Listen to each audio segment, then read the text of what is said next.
All right. We are live another day of political theater with the gang known as the Liberals, the Conservatives, the NDP, and the Bloc. Got a lot of interesting things coming out here, though. Some interesting news, to say at the very least. We have, I believe his name is Kevin Vong, and he's quite frankly tired of all the bullshit happening, like many of us are. Got a couple videos to go over here before we get into the proceedings. But let's get into this. I think it's important to point out that if this happened in the United States, there would be a special prosecutor appointed immediately. And this government is dragging it out. Why? Reluctance is abetting. What's the point of having the law? Why are we protecting individuals who are harming our country, our democracy, our people, and our interests? Cheers to that. And this government needs to tell us why. Because frankly, I'm fed up with having to pay the price for it. Because I being think a a lot of us doormat are. is not a policy. And it's time to step up and defend our democracy. I think this guy is speaking some very wise words here that the Liberal government should probably be following suit with. Yes, why are we defending people that are meddling in our elections, that are interfering in our government? Why are we allowing this to happen? Why are they not taking the necessary steps to either put these people in some sort of legal action or trouble, or simply remove them from our country? I don't know. But we have another video. Independent MP Kevin Vong is demanding all of the parliamentarians named in the NSI COP report as foreign collaborators be revealed. Let's take a look. Good morning. Canada's democracy has been under attack by authoritarian regimes. Chief among them is the People's Republic of China. And I'm joined today by leading experts on foreign interference. Sam Cooper, investigative journalist and author of Willful Blindness, 3rd edition. Dr. Charles Burton, senior fellow at Synopsis. And Michelle Junot-Katsuya, former Asia-Pacific desk chief at CSIS, the Canadian Security Intelligence Service. We're here today to address a question that all Canadians have been asking. Who are the parliamentarians who have been identified in a confidential report by the National Security and Intelligence Committee of Parliamentarians? In their special report, paragraph 164 states that NSICOP has, quote, seen troubling intelligence that some parliamentarians are, in the words of the intelligence services, semi-witting or witting participants in the efforts of foreign states to interfere in our politics, end quote. How can Canada have an election if Canadians don't know whether the people they're voting for has their best interests at heart or if they're serving a foreign master? Nearly every opposition party leader has called for the names of the parliamentarians identified in the NSICOP report, but the Trudeau government refuses to do so. This plays directly into the hands of authoritarians. Until those names are identified, a cloud of suspicion hangs over all parliamentarians, but especially those of Chinese heritage. It's time for the government to come clean to Canadians and defend our democracy. Sam. This is the same Liberal government that continues to point the finger at Pierre, asking him to get his security clearance. Why hasn't he gotten his security clearance yet? It's the only thing they want to talk about when it comes to this foreign interference case. But we are looking at the same Liberal government that has allowed all of this to happen. The same Liberal government that has allowed these MPs or senators to remain in our government. Meddling in our elections, having different agendas, literally not being for the Canadians, not being for the people here in Canada.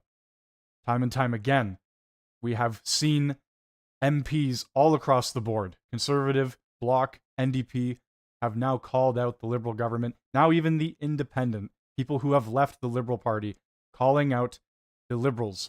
We need these names. We need action to be taken. This is terrible for our democracy, for our country. We have people that do not have the best interests for Canadians working in our government, taking orders from foreign leaders. And we're sitting here still talking about the SDTC. We're sitting here still talking about the misinformation that the the CBC put out the other day about Pierre. We're still talking about all of these other issues, but we have actual foreign interference people in our government that shouldn't be here, that have been pushed into seats, MPs or senators. There's a list. The list continues as well. There's still about, I don't know how many, maybe 8 or so people, 7 people that have not been listed yet. Where are these people? We have 4 names right here. These are the 4 names that have come out. These people are still in our government as acting members, acting officials. What is going on here? Trudeau continues to fail in every single facet. It's time for the Trudeau government to come clean to Canadians and defend our democracy from foreign interference. This is another video from Kevin Vong. No one is above the law. Why won't Justin Trudeau release the names of the parliamentarians guilty of selling out for political and financial benefit? Speaker, the Prime Minister once said that he thought NSICOP was well suited to examine foreign interference in Canada's democracy and democratic institutions. But apparently, not anymore. Why the change? Was it an NSICOP report that shed some redacted light on the willing involvement of Liberals guilty of seeking political and financial benefit? Does the Prime Minister still feel that, quote, Canadians need to have faith in their institutions and deserve answers and transparency, end quote? Or has his party's Beijing masters called for a reversal? The Honourable Minister for Public Safety. Mr. Speaker, our colleague should be careful before he simply makes up stuff in question period and asserts things that he knows are absolutely false. He knows very well, Mr. Speaker, that our government created for the first time ever a committee of parliamentarians to oversee the work of our security agencies. We think it's important for parliamentarians from every political party and the other place to do this important work. We've acted on their recommendations. We thank them for this important contribution to the fight against foreign interference and to a series of other measures important for assuring the national security of all Canadians. Which you have failed to do. This was back in June. Speaker, this is back in June. So, this just further shows that the Liberal government hasn't taken any steps. Months ago, being called out on this. Months ago, asking, what steps are you going to take to try and avoid these situations? Well, clearly, you've taken no steps at all. And it shows. Alright. That's going to do it for the little Twitter video rant. Let's get into the House of Commons proceedings. Let's give some employees at the CBC a Christmas bonus as well. They sent pink slips to 800 employees. That's what they decided was a good thing to do as they made it rain for themselves. So this is why a House of Commons committee took the unprecedented step to say that this has to stop. Now, you would think that if there was a decent minister over there or a decent prime minister over there, they would have put a stop to that, but no, absolutely not. Just like they didn't put a stop to all the corruption at the Green Slush Fund. They let it go on for years. Despite all the warnings, all the questions at committee, they said these people can run amok and do whatever they want. And that has spread. It's now spread to the CBC. So then we get to, where does the CBC go? They realize, oh, we missed 79% of our KPIs and people are questioning our bonuses. Anybody have any ideas what we should do? Should we try and actually do content that people want? Should we, make sure our local affiliates are getting some coverage? No. Someone put up their hand and said, what if we just change the KPIs so we all reach them?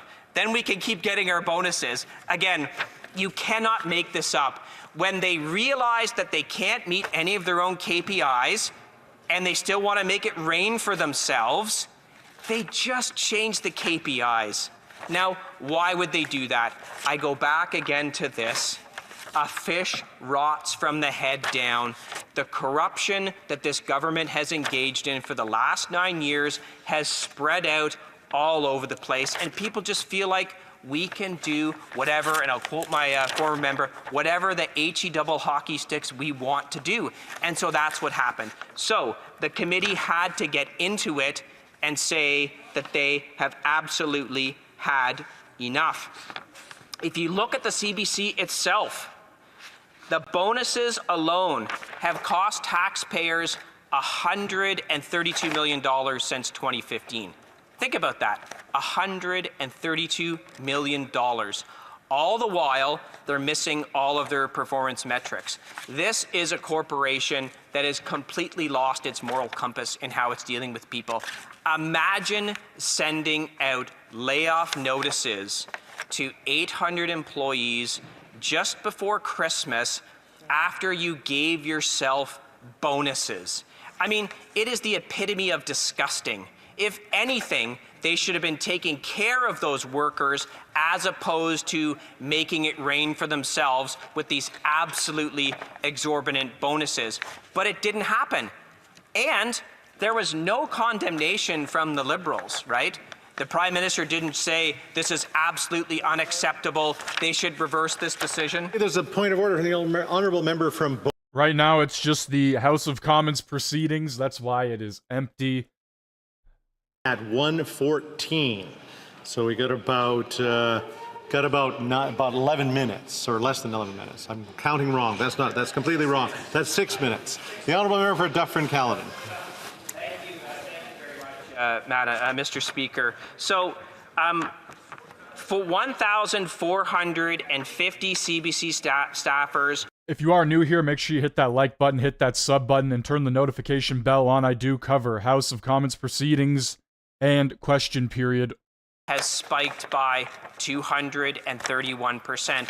Again, all the while with absolutely declining viewership, not meeting any of their KPIs. Right now, they're talking about the misinformation within the CBC and the cuts that are going to be applied to them if the Conservative government gets into power. Question period should start around 2 p.m., 2:15 p.m. Depends on if they start to run late or if they run early or not. Depends on also what's happening within the House. Right now, everything seems to be running on schedule. Not going to take any bonuses until the ship gets going in the right direction. But that's not what's happening. I mean, in the real world, that's what's happening. Actually, in the real world, all these executives would lose their jobs for this terrible performance. But in the Liberal world, what they do is they give themselves gigantic bonuses, pat themselves on the back, and then lay off the workers. That is the record of this Liberal government with the CBC, which is again why we're back here today. Now, I've heard members from the Liberal government say, how dare we take up valuable House time to discuss this? I actually think Canadians want to know what they've done to the CBC, how they've run it into the ground. Now, I understand when you've got a Prime Minister who says he admires the basic dictatorship of China, that he doesn't want debate in the House of Commons. That all tracks. And I'm sorry it's so inconvenient for Liberal members to have to try and get up and pathetically defend how they've run the CBC for the last 9 years. I agree, it's a hardship. Sorry, tough luck, guys. You actually have to stand up and defend your terrible record. But they don't want to. So they say things like they're taking up House time. You know what? Parliament's here for a reason. It's to debate issues. And if that's inconvenient for them, maybe they should if they admire China's basic dictatorship so much. Maybe there's somewhere they could go and be dictators. There's lots of countries around the world that exactly. They could move maybe they should go get new jobs instead. China being one of them. So we're going to debate this. Get them out of here if they don't want to debate. To Canadians to expose what they've done to the CBC, what the people at the CBC are doing to the workers at CBC, and we're not going to stop. And they can cry about it, Mr. Speaker, all that they want. The facts are this. They cannot defend their management of the CBC.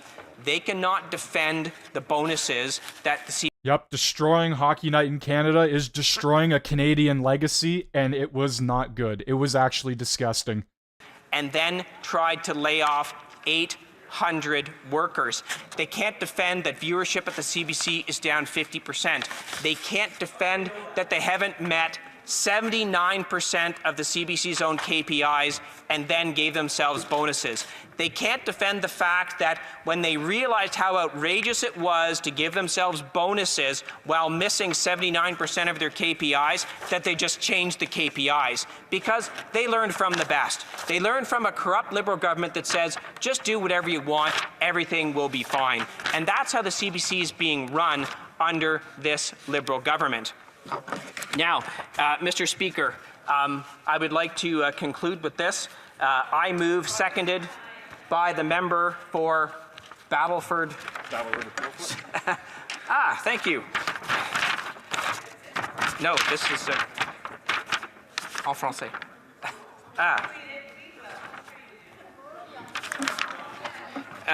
Mr. Sorry. Rather than let that happen, I'm just going to the member for Dufferin and Caledon. Seconded by the member for Battle River Crowfoot, that the amendment be amended. A, by adding immediately after the word including the following. How the Liberal threat to cut CBC funding led to hundreds of CBC Radio Canada job cuts, and B, by adding the following at the end, that provided it be a further instruction to the committee that A, that it report its findings to the House no later than December 17th, 2024. B, that during this study, the following witnesses be ordered to appear for no less than 2 hours each: Catherine Tate and Marie-Philippe Bouchard. And C, the Minister of Canadian Heritage be ordered to appear for at least 1 hour. And D, that in addition to the witnesses mentioned in paragraph B, it hear at least 3 hours of additional expert testimony. Thank you, Mr. Speaker. A point of order from the honourable member for Waterloo. Monsieur le Président, je sais que les conservateurs. Thank you, Mr. Speaker. I know the Conservatives don't want it to speak in both official languages. They would prefer to speak only English. But has this been received in both official languages? Can we get it in French, please? Thank you.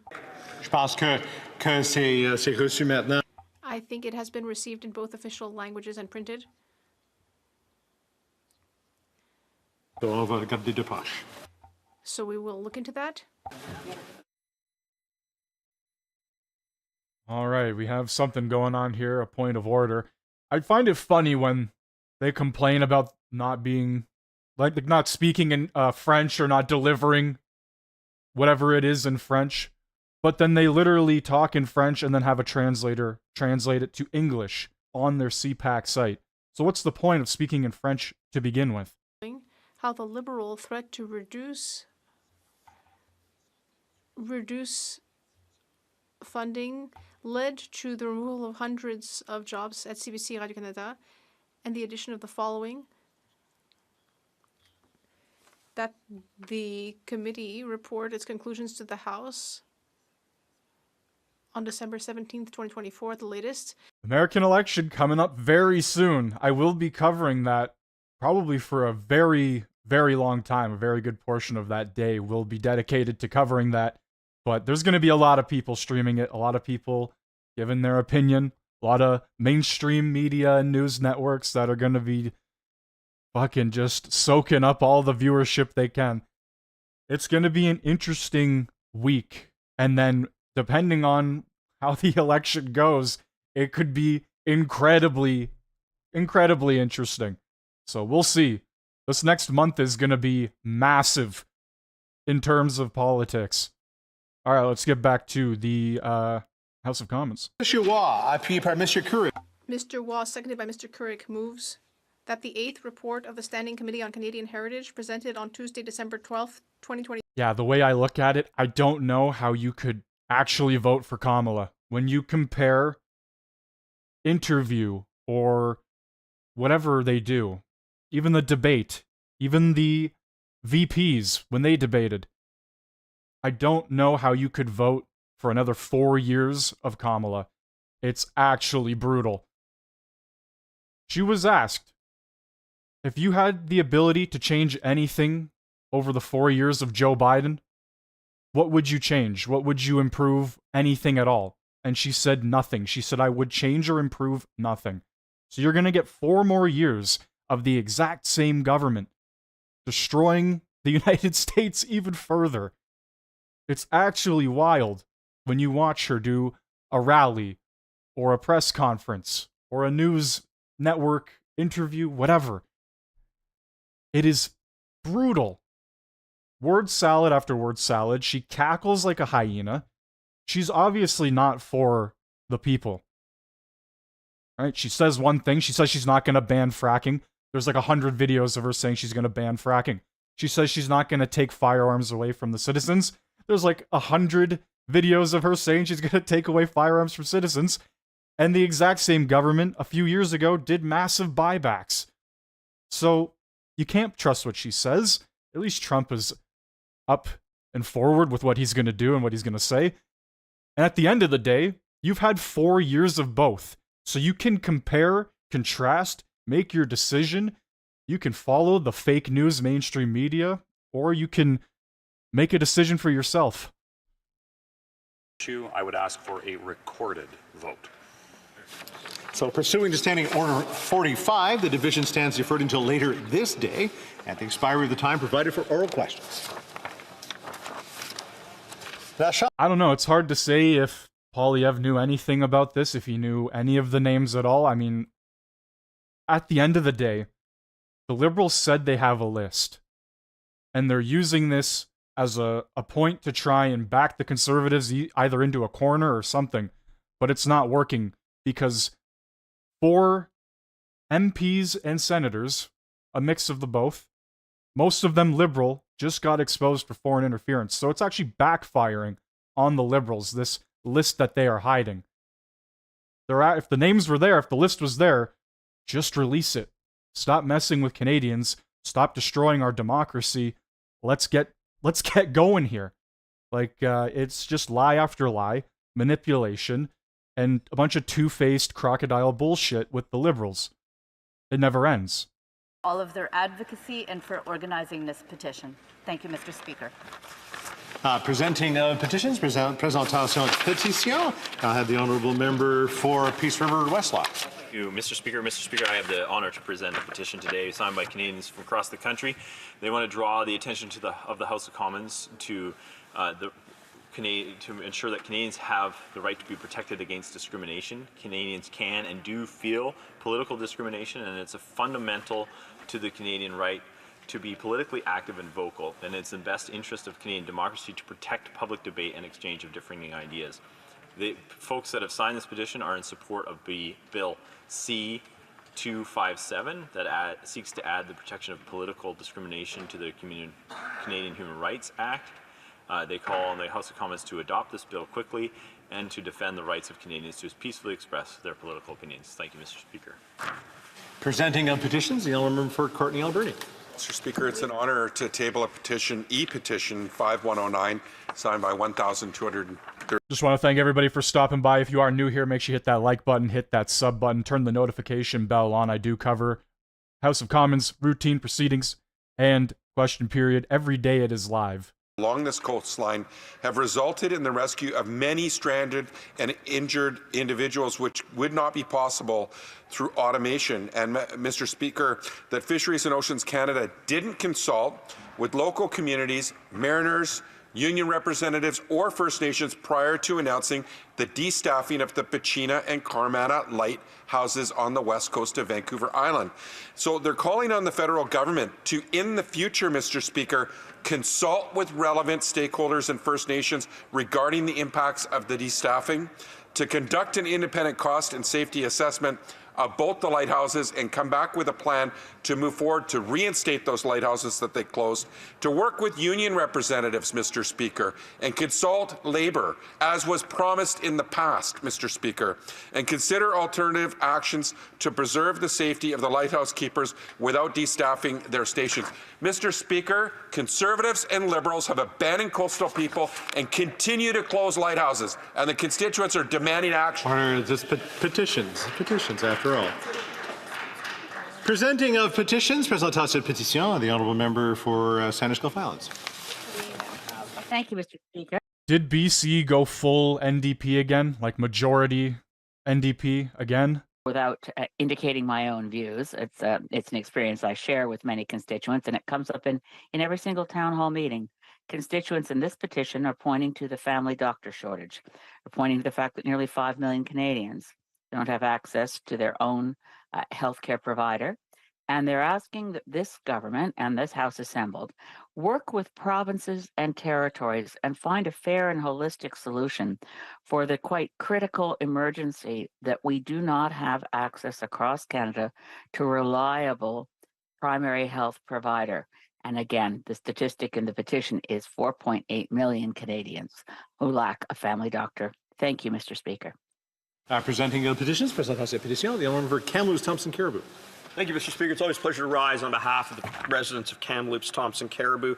I present today 2 petitions. The first petition is from Canadians who wish to support Bill C-257, who wish to have discrimination, the definition of discrimination expanded to include political belief and activity as an enumerated ground of discrimination.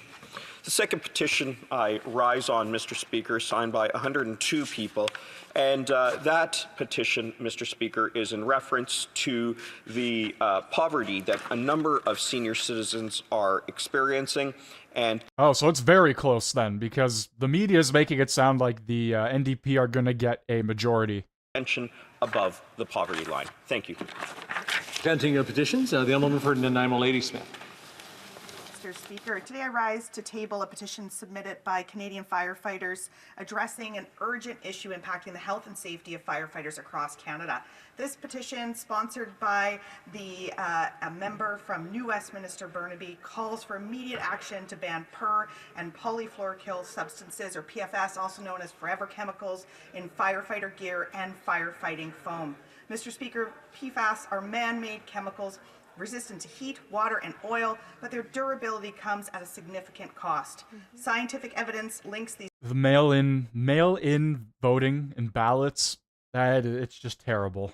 It needs to stop. It really does. Research shows that PFAS can accumulate in the body, leading to serious health issues.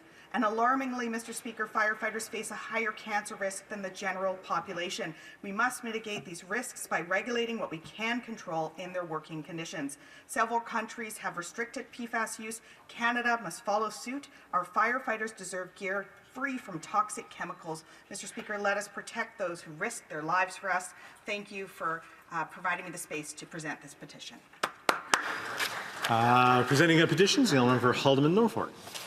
Thank you, Mr. Speaker. Today I rise to present a petition that has been signed by Canadians across this country. They brought ballots home to count as well? Oh my god, because that's not sketchy or anything, because that's not gonna, I don't know, lead to something else maybe? What the hell is that? In recognition of their rights to be politically active and vocal. That's unbelievable. These petitioners believe that is actually wild. It is important to protect public debate and the open exchange of ideas if we are to uphold democracy in Canada. As such, they are calling upon this House of... Man, they can barely do a proper ballot count at the actual place itself. Imagine taking it to somebody's house, calling a group of your friends over, hey, let's go count some ballots, huh? Like, what the hell is that? Political opinions. Presenting petitions, présentation de pétitions, the honourable member for Sherwood Park for Saskatchewan.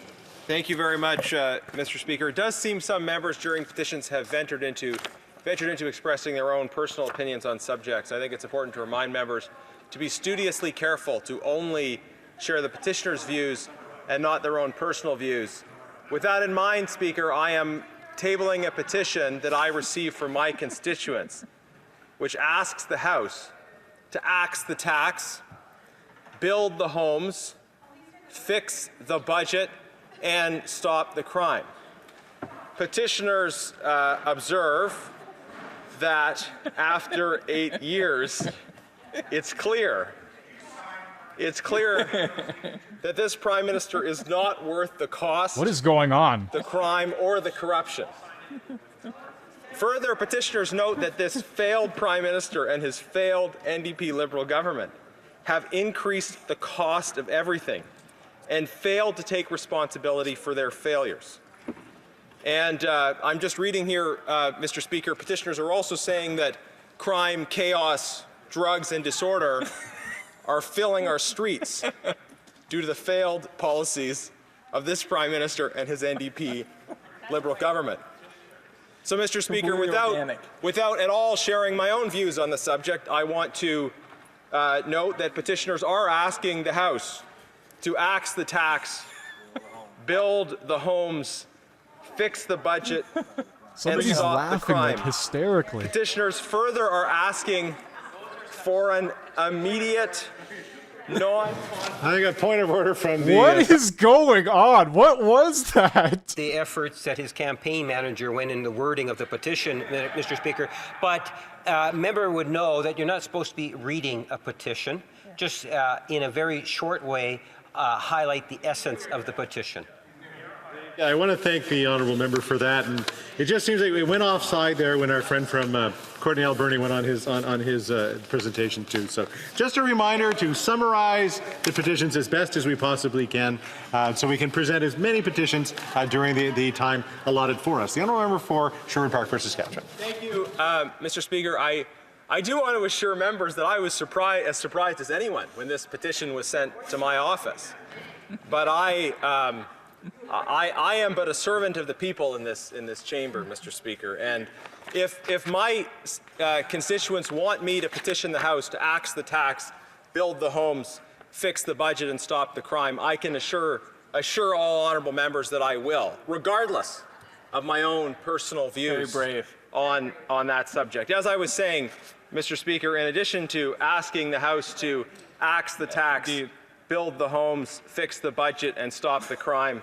petitioners would like an immediate non-confidence vote in this, quote, failed NDP Liberal government, and to bring about a carbon tax election. Ooh, I like it. In which case Canadians will be able to vote to end the carbon tax everywhere and for good. So I do commend this petition on axing the tax, building the homes, fixing the budget, and stopping the crime to the consideration of the House. And I would encourage members in the future to follow my example in avoiding the statement of a personal opinion when they table a petition. Mr. Speaker, the next petition that I'm tabling is in support of a private member's bill that I have tabled in the House. It's Bill C-257, an important bill according to petitioners anyways, who say that Canadians have a right to be protected against discrimination, that Canadians can and do face political discrimination. Petitioners note that it is a fundamental right to be politically active and that discrimination on the basis of political views can limit people's ability to be actively involved in the political conversation. Bill C-257 would add political belief and activity as prohibited grounds of discrimination within the Canadian Human Rights Act. Okay. Petitioners ask the House to support Bill C-257, which bans discrimination on the basis of political belief or activity, and want to see the House act to defend the rights of Canadians to peacefully express their political opinions. Next, Mr. Speaker, I'm tabling a petition that raises concerns about a 2021 election platform commitment from the Liberal Party to politicize charitable status. In that election platform, Liberals proposed to apply political criteria to the charitable status definition and to deny charitable status to organizations who disagree with the Liberal Party's position with respect to abortion. Petitioners note that this would jeopardize the charitable status of hospitals, houses of worship, schools, homeless shelters, and other charitable organizations who, for reasons of conscience, take the position that they do on this issue. Petitioners note as well that this would be similar to the values test previously applied by this government to worthy applicants under the Canada Summer Jobs Program. They note that charitable status determinations should be made in a politically neutral way that reflects in valuation of the charitable activities of the organization, not of the personal convictions or values of those who run the organization. Therefore, petitioners want to see the House protect and preserve the application of charitable status rules on a politically and ideologically neutral basis without discrimination and to affirm the right of Canadians to freedom of expression. Next, Mr. Speaker, I am tabling a petition respecting concerns about religious freedom in India. Petitioners draw attention to findings of the U.S. Commission on International Religious Freedom, reporting that various actors have sought to establish a kind of explicit religious nationalism within India, contrary to India's secular and pluralistic foundations, and that this has posed a grave threat to India's religious minorities. Petitioners highlight a concerning increase in incidents targeting Christians in India. They also draw attention to threats to the Dalit community and the Muslim community specifically. Therefore, petitioners ask the House to ensure that any discussions or negotiations with India involve clear human rights provisions. Petitioners want to see sanctions against individuals who are guilty of extremist violence against religious minorities, as well as incitement, and also to promote mutually respectful and beneficial human rights dialogue in this case. Mr. Speaker, the next petition that I'm tabling is regarding human rights in Hong Kong and applicable immigration provisions. Petitioners note how many democracy activists in Hong Kong have been subject to arbitrary, politicized sentences, some of them under the national security law, but there have been many cases in which offenses not under the national security law have nonetheless been used to target people that are involved in legitimate democracy advocacy. And that this creates problems when those individuals might be applying for immigration to Canada, that they might be excluded on the basis of criminality, even though they have not committed any crimes, have simply been involved in pro-democracy, pro-freedom protests. Petitioners therefore want to see the Government of Canada recognize the politicization of the judiciary in Hong Kong and its impact on the legitimacy and validity of criminal convictions. They want to see affirmation that national security law offenses will be considered irrelevant and invalid in relation to prospective immigration to Canada. They further want to see a mechanism whereby Hong Kong people with pro-democracy movement-related convictions not under the national security law could also be deemed admissible to Canada, notwithstanding the criminality provisions. And they want to see Canada work with other like-minded states to have similar such provisions. So I'll commend all of these petitions to the consideration of my colleagues. Thank you, Mr. Speaker. BC has sadly just become Northern California at this point. Like, I don't know how the people living there don't see how just awful it has become. And they just voted back in the exact same guy. If the NDP gets back in, it's just going to be rinse and repeat. It's actually insane. There's 4 minutes remaining in questions and comments. We already had one round of questions, so I guess we'll do a second round in the 4 minutes remaining for us. Questions and comments. The honourable member for Winnipeg North. Thank you, Mr. Speaker. And I want to pick up on the issue of foreign interference, not to surprise anyone, because at the end of the day, Mr. Speaker, time and time again, Conservatives are. I have not lived there personally, but I have seen videos, I have heard stories, I have seen a lot that comes out of Vancouver and just BC in general, and it is a nightmare. It is an absolute fever dream of a place to live in now, and I don't know, for some reason, the NDP is back, or going to get back into power with a slim majority or whatever government they have going right now. Will the leader of the Conservative Party not get that clearance? Is there something in his background?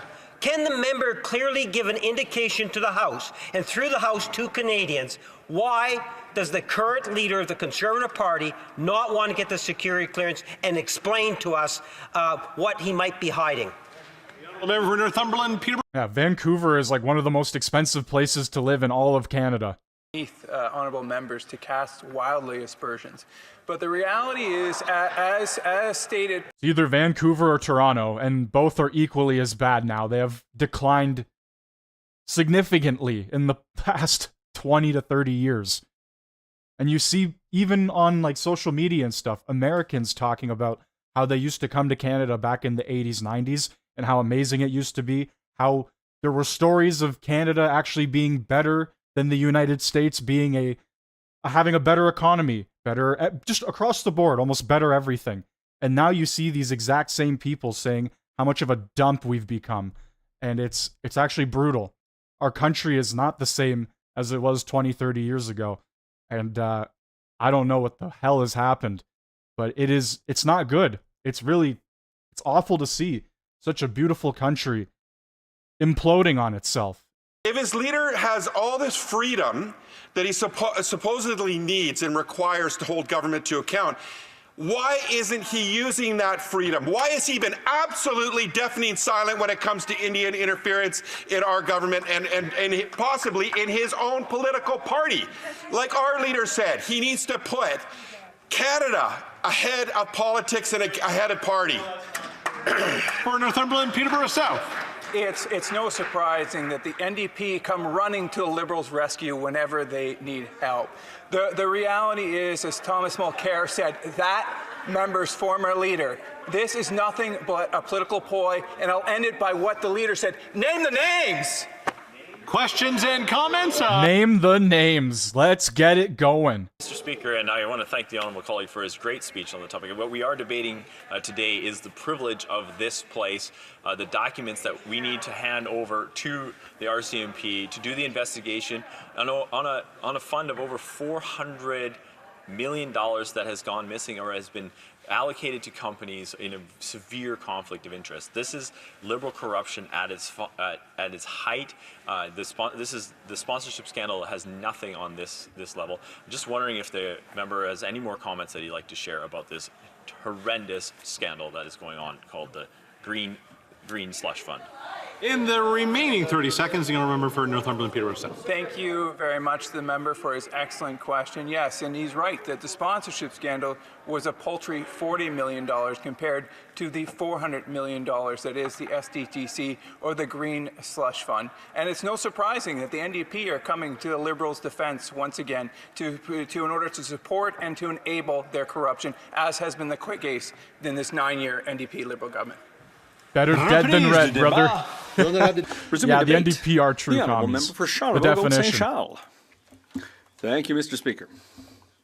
Mr. Speaker, before I begin my detailed comments on the subject that's before us today, I would like to remind this House what the Prime Minister said when he came to power in 2015 with his pretension of bringing something new to the House of Commons. In 2015, the Prime Minister, when he came to power, he came in on a wave of new hope, the dream Prime Minister for Canadians. I think we all remember that. He came in here and he really presented himself like a saint. Perfection personified, say that we were going to be, entering a new era. And he said, listen, I'm going to do things the right way for Canada and for Canadians. And, it didn't take very long. It didn't take very long, Mr. Speaker, before he fell back into old liberal habits, but with just that much more, 10 or 20 times more. We've lost count since then of the number of liberal scandals. But what was very clear is that they put in place systems to make... He not only sold his soul, but he threw all of Canada under the bus. And while continuing to do that, he stands there and points the finger at the Liberals and Conservatives while saying, our party, the NDP party, is people before party. Those are the words Jagmeet said. Absolute horseshit. Absolute two-faced lies. The man is a snake. When you see him erupt and lose his cool over Canadian citizens calling him corrupt, that should just be telling of how he truly is as a person. Compared to what we've seen over the last 9 years. And unfortunately, we would say that it looks like people have just gotten used to it. Now we have a $400 million scandal in front of us, but so many billions have been burned through over the last 9 years that 400 million, people are saying, well, what's $400 million? That's not so bad. We're talking about $400 million. That's 40% of $1 billion. And today, you know, $1 billion is what $1 million was 50 years ago. This is a huge amount of money. And here, once again, if we go back to what the Prime Minister promised when he came to power, he said, I'm going to do good things for the environment. We're really going to change the way we deal with the environment here. And we have this green fund, which instead of helping the environment, helped well-connected Liberal insiders. That's what happened, Mr. Speaker. And this is the scandal. You know, we're not inventing this. The Conservative Party hasn't invented this scandal. This is proven. The facts are there. And we're being told by the Liberals, listen, why? Why are the Conservatives not giving up on this? Why are they talking about this day after day? Well, what should we do? Should we stop and say, oh, well, listen, your friend's got $400 million. Oh, whatever. It's just taxpayer money. Who cares? No, that's not how it works, Mr. Speaker. That's not how it works.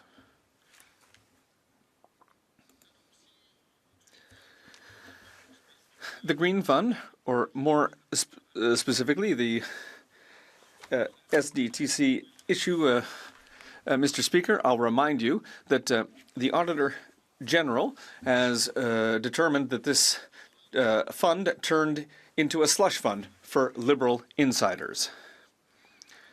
And it was indicated that $392 million were given in inappropriate contracts. The Auditor General also found that this green slush fund gave $58 million to 10 ineligible projects, which in several cases showed no impact on the environment and no development of green technology. So $392 million for projects where members of the Board of Directors were in a conflict of interest. The Auditor General clearly indicated that responsibility for this scandal falls on this Liberal government, which did not give sufficient oversight to these contracts which were given out to Liberal insiders. And you, Mr. Speaker, indicated that the government violated an order of the House which required that the government provide the documents to the police so that they could undertake a criminal investigation. Last week, in the National Post, there was a summary of all of this, and Mr. Speaker, I'll boost what the National Post journalist said. He said that the Liberals are refusing to be transparent with Canadians, and said that by not divulging this information, it's very important because it goes against a decision of the Speaker of the House of Commons, something the government doesn't have the right to do. The Liberal government continues to provide redacted documents right now, the so-called green slush funds a month after they were reprimanded for doing so by the Speaker of the House of Commons. In a letter tabled in Parliament Monday, the Commons law clerk said to MPs that he had received new documents from 3 departments on SD. So I'm going to cut off Pierre here briefly. The Ford government here in Ontario just announced that they are giving a $200 rebate for all taxpayers. And this also means that a family of 5 with 3 children under the age of 18 could receive up to $1,000.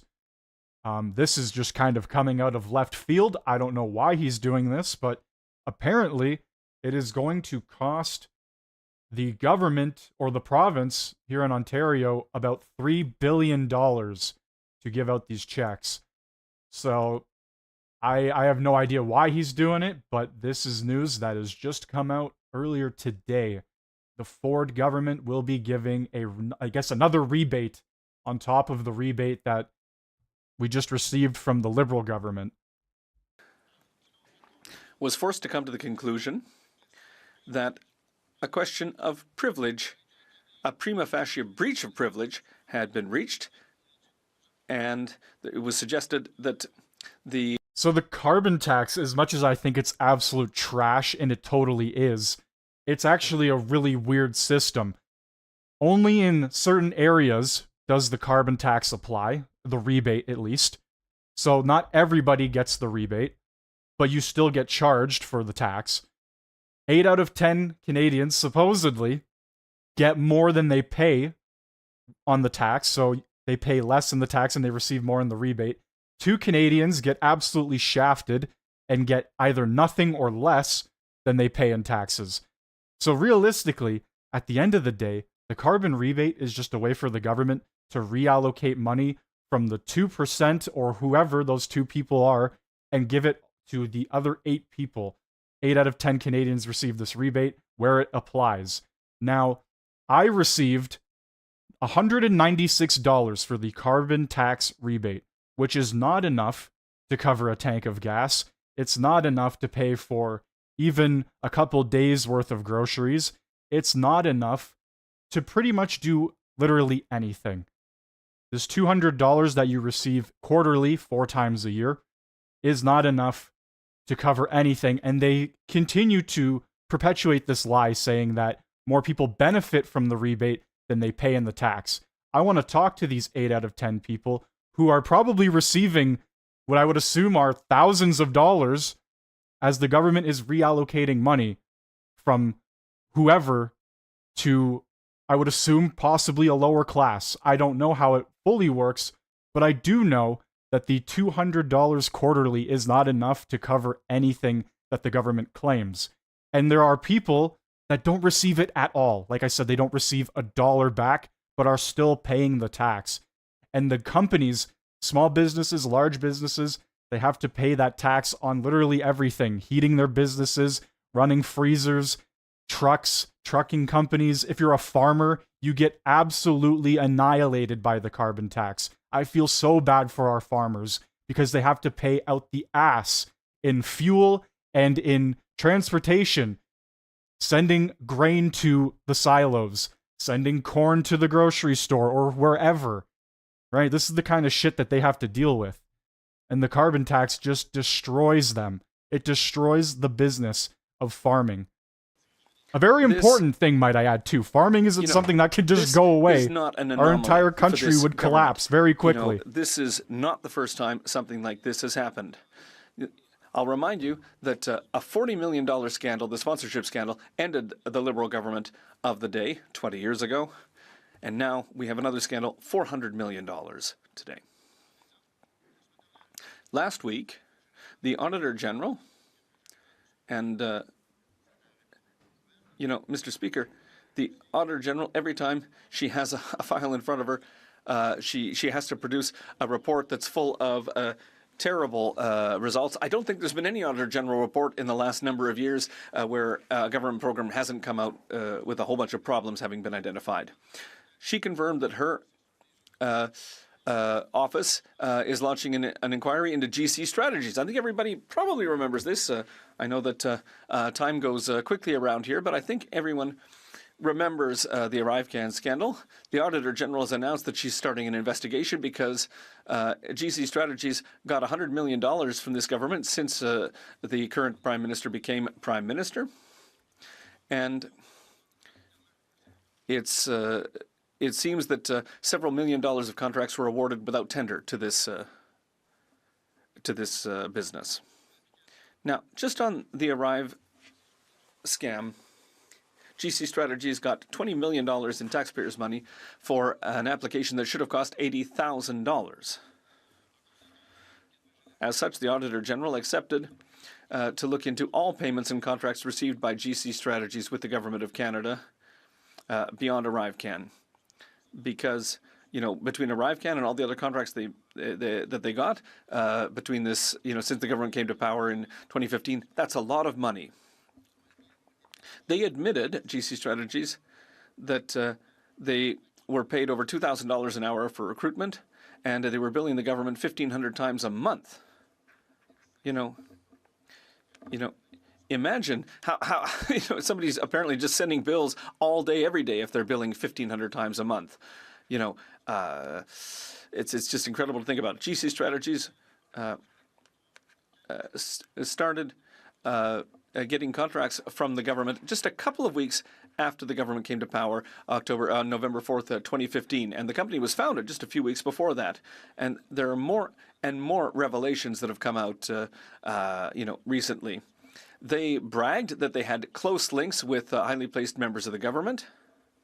And they bragged that they were able to refuse appearing before a committee.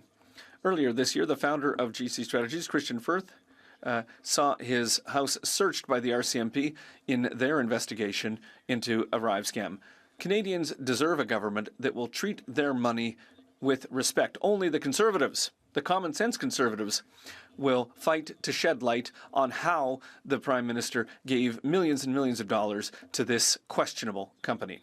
So, with that, Mr. Speaker, back to the Green Slush Fund scandal, $400 million given to Liberal insiders. We have the Auditor General who's starting an investigation into GC Strategies, which for the last 9 years, oddly enough, has got $100 million in contracts from this government, including $20 million for the Arrive scam. So that, brings us back to everything that's happened over the last 9 years. And I think in my case, what history is going to remember of this Prime Minister and his record, and of this government's record, will be just a laundry list of scandals. Scandals upon scandals. I think that'll be the title of, the chapter in the history books. Scandal, scandal, scandal. Something like that. There's the Aga Khan Island trip, for example.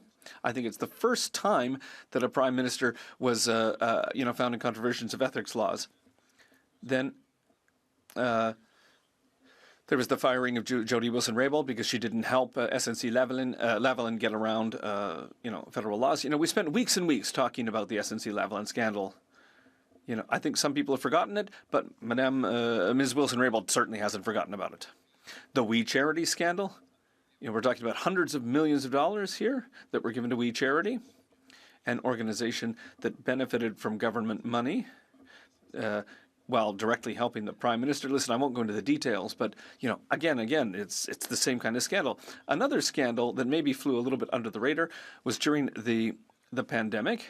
At that time, I was looking into procurement during the pandemic, and we took our PPE reserves and we shipped all that to China, all of our personal protective equipment. And when I asked, hey guys, listen, we're going to need that at some point, they said, oh, listen, you're a racist. And I said, listen, I don't see what the link is here, but we sent our equipment, our protective equipment to China, and what happened? Well, 3 weeks later, we were in trouble. We needed that equipment, and we didn't have any left because we'd sent it all away. So what happened? Well,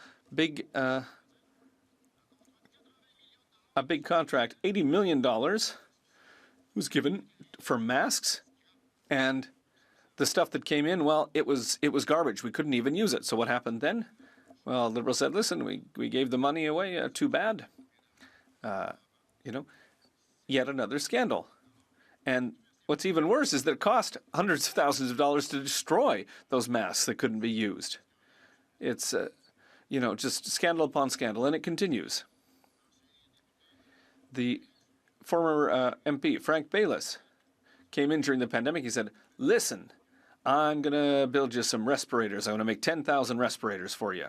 It's going to cost $325 million. No, $226 million, rather. We're not at $100 million, here or there. But, 10,000 respirators, well, first of all, it didn't seem like we needed them because there weren't enough emergency rooms to use them. And then second, the market cost for those should have been $100 million less. But when we asked Mr. Baylis the question in committee, how do you justify charging $226 million to Canadian taxpayers for equipment that should cost $125 million max? He said, oh, well, listen, once again, all administrative costs. Oh, I need to keep my staff. It was bullshit, Mr. Speaker. Everyone knows that. The money was distributed. It was sent out. Thanks. That's it. Canadian taxpayers paid for it. We could talk about Mackenzie. The older generation of immigrants are pissed because it's starting to look like their country that they left and fled from here. That's why. That's what is happening, essentially, to some degree, when you have record high levels of immigration here based on Trudeau's policies. The same policies that he is now going, oh shit, maybe we need to cut back on these a bit because it's causing housing crises. It's causing a food epidemic. People have to line up to get bad and garbage produce. Over 15,000 people lined up to get bad produce for free. It's pretty telling, right? Just across the board. Where are you putting these people? These hundreds of thousands of people that you're just allowing into the country, where are they going? Well, you can't put them into a house because housing is so expensive. Putting them into an asylum, well, that means they're kind of just homeless then, which adds to the homeless crisis. It's fucking brutal. And, you know, after 9 years, it's incredible. Incredible. We've doubled the country's debt. We're paying $50 billion a year in interest, and now we have a $400 million spending scandal, money given to liberal insiders for a program that should have been helping the environment. You know, that was... it's like that promise from the election they were going to plant 2 billion trees. They said, we're going to plant 2 billion trees. And everyone said, okay, yeah, sure, great, good idea. But they're far from having planted 2 billion trees, Mr. Speaker. And now to come back to SDTC, you know, we were in favor of this. This is a conservative idea to invest in green technology to help the environment. But once again, instead of doing things properly, as the Prime Minister promised he would do in 2015, $400 million was given to liberal insiders who did nothing with it, and that money is gone. So where are we going, Mr. Speaker? We know that we're not going anywhere under this government, and that's where we've reached a point where we need to bring the government down. You know, at the end of the day, everyone's tired of this, and we have a certain duty here, because if we don't do this, you know, if we don't remind Canadians what's happened, people are going to forget. So that's why we're here. We're going to maintain the pressure on this government. We're going to keep moving forward. We're never going to accept the corruption. We're never going to accept that millions and millions, even billions of dollars now after 9 years have been given to liberal insiders left and right. You know, people who've said, why, you know, when you ask them, why does it cost more? And they say, well, listen, that's how it goes. That's the way it is. No, Mr. Speaker. This needs to end. And I can confirm that a conservative government, you know, in the coming weeks, in the coming months, will bring order back to this country, will stop giving hundreds of millions of dollars to people. When you ask them, why does it cost so much? They say their only answer is, well, that's how it is. No, we need to bring an end to this. So thank you, Mr. Speaker, and I hope that we will have a new government very soon. We have time for a very short question.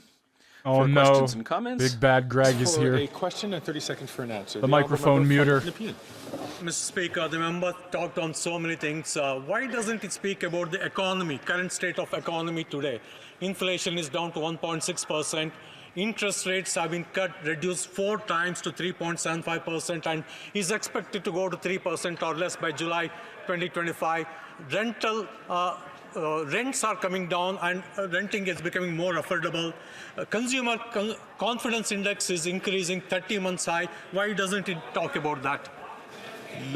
The Honourable Member for Charlebourg, Haute-Saint-Charles. Well, thank you. I'd like to thank my colleague for his question. My colleague would like me to say, oh, well, you know, interest rates are going down. Oh, things are getting better.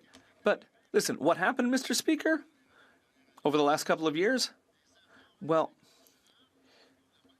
the Bank of Canada has made incredible efforts and made people pay more interest because this government's doubled the debt for this country. That's what's happened over the last couple of years.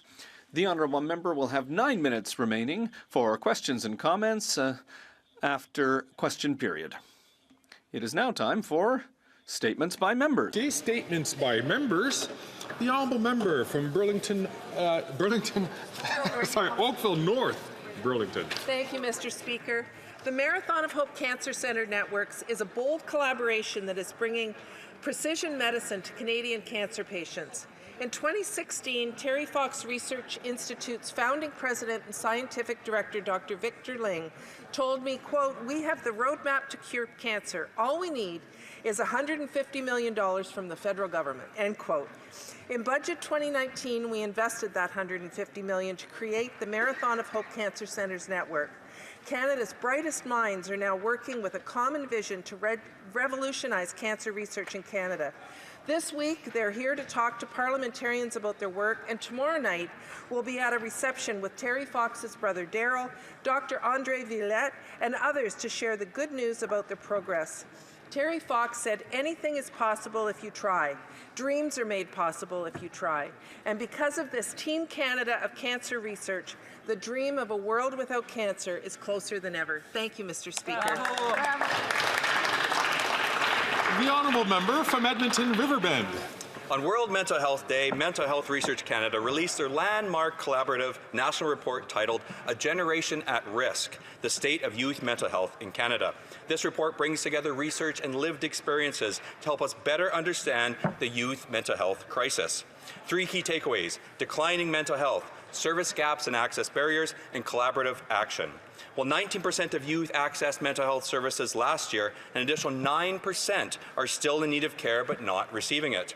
The report outlines key recommendations to improve youth mental health, including enhancing prevention, improving the quality of mental health services, and expanding access. A special thank you to the organizations involved in the report, including Arrow Vert, Jack.org, Kids Help Phone, National Association of Friendship Centres, Strongest Families Institute, Youth in Mind Foundation, Youth Wellness Hubs, and of course, Bell Let's Talk. Thank you all for your continued support in building a future of better mental health for all. The honourable member from Nepean. Mr. Speaker, to house asylum claimants, the City of Ottawa is proposing glorified tents called sprung structures. Their proposed locations are far away at about 20 to 25 kilometers from other support systems needed for asylum seekers. We have to treat people with dignity, and herding them into proposed structure is not the way to accommodate them. Hence, I firmly oppose the City of Ottawa proposal to accommodate asylum seekers in Barhaven using a sprung structure. The city should use federal funds in a more productive way, like upscaling existing buildings that provide actual homes, security, privacy, and dignity. There's a significant decrease in the number of asylum seekers. Using funds to create more livable place today means they're available as affordable housing tomorrow. Thank you, Mr. Speaker. The Honourable Member for Rivière-des-Mille-Îles. Mr. Speaker, 40 years, 4 decades, or 14,610 days, calculated any way you like, it's a lot of time invested in a cause. It's a strength of unshakable conviction, and above all, it's the exceptional career of a Saint-Eustache City Councillor, Raymond Tessier. First elected to the Saint-Eustache Municipal Council in 1984, Raymond Tessier truly embodies a sense of the common good. His closeness to citizens, his ability to listen, and his determination to act make him a respected and appreciated leader and a pillar of our local democracy. By equaling the record of my colleague from Bécancour, Nicolas Sorel, Raymond Tessier also demonstrates that political commitment knows no bounds as long as it's from the heart. Raymond, I'm convinced that your desire to improve the quality of life of our citizens has allowed you to make your mark and influence, obviously for the better, future generations. Thank you, my friend Raymond, for your dedication and passion.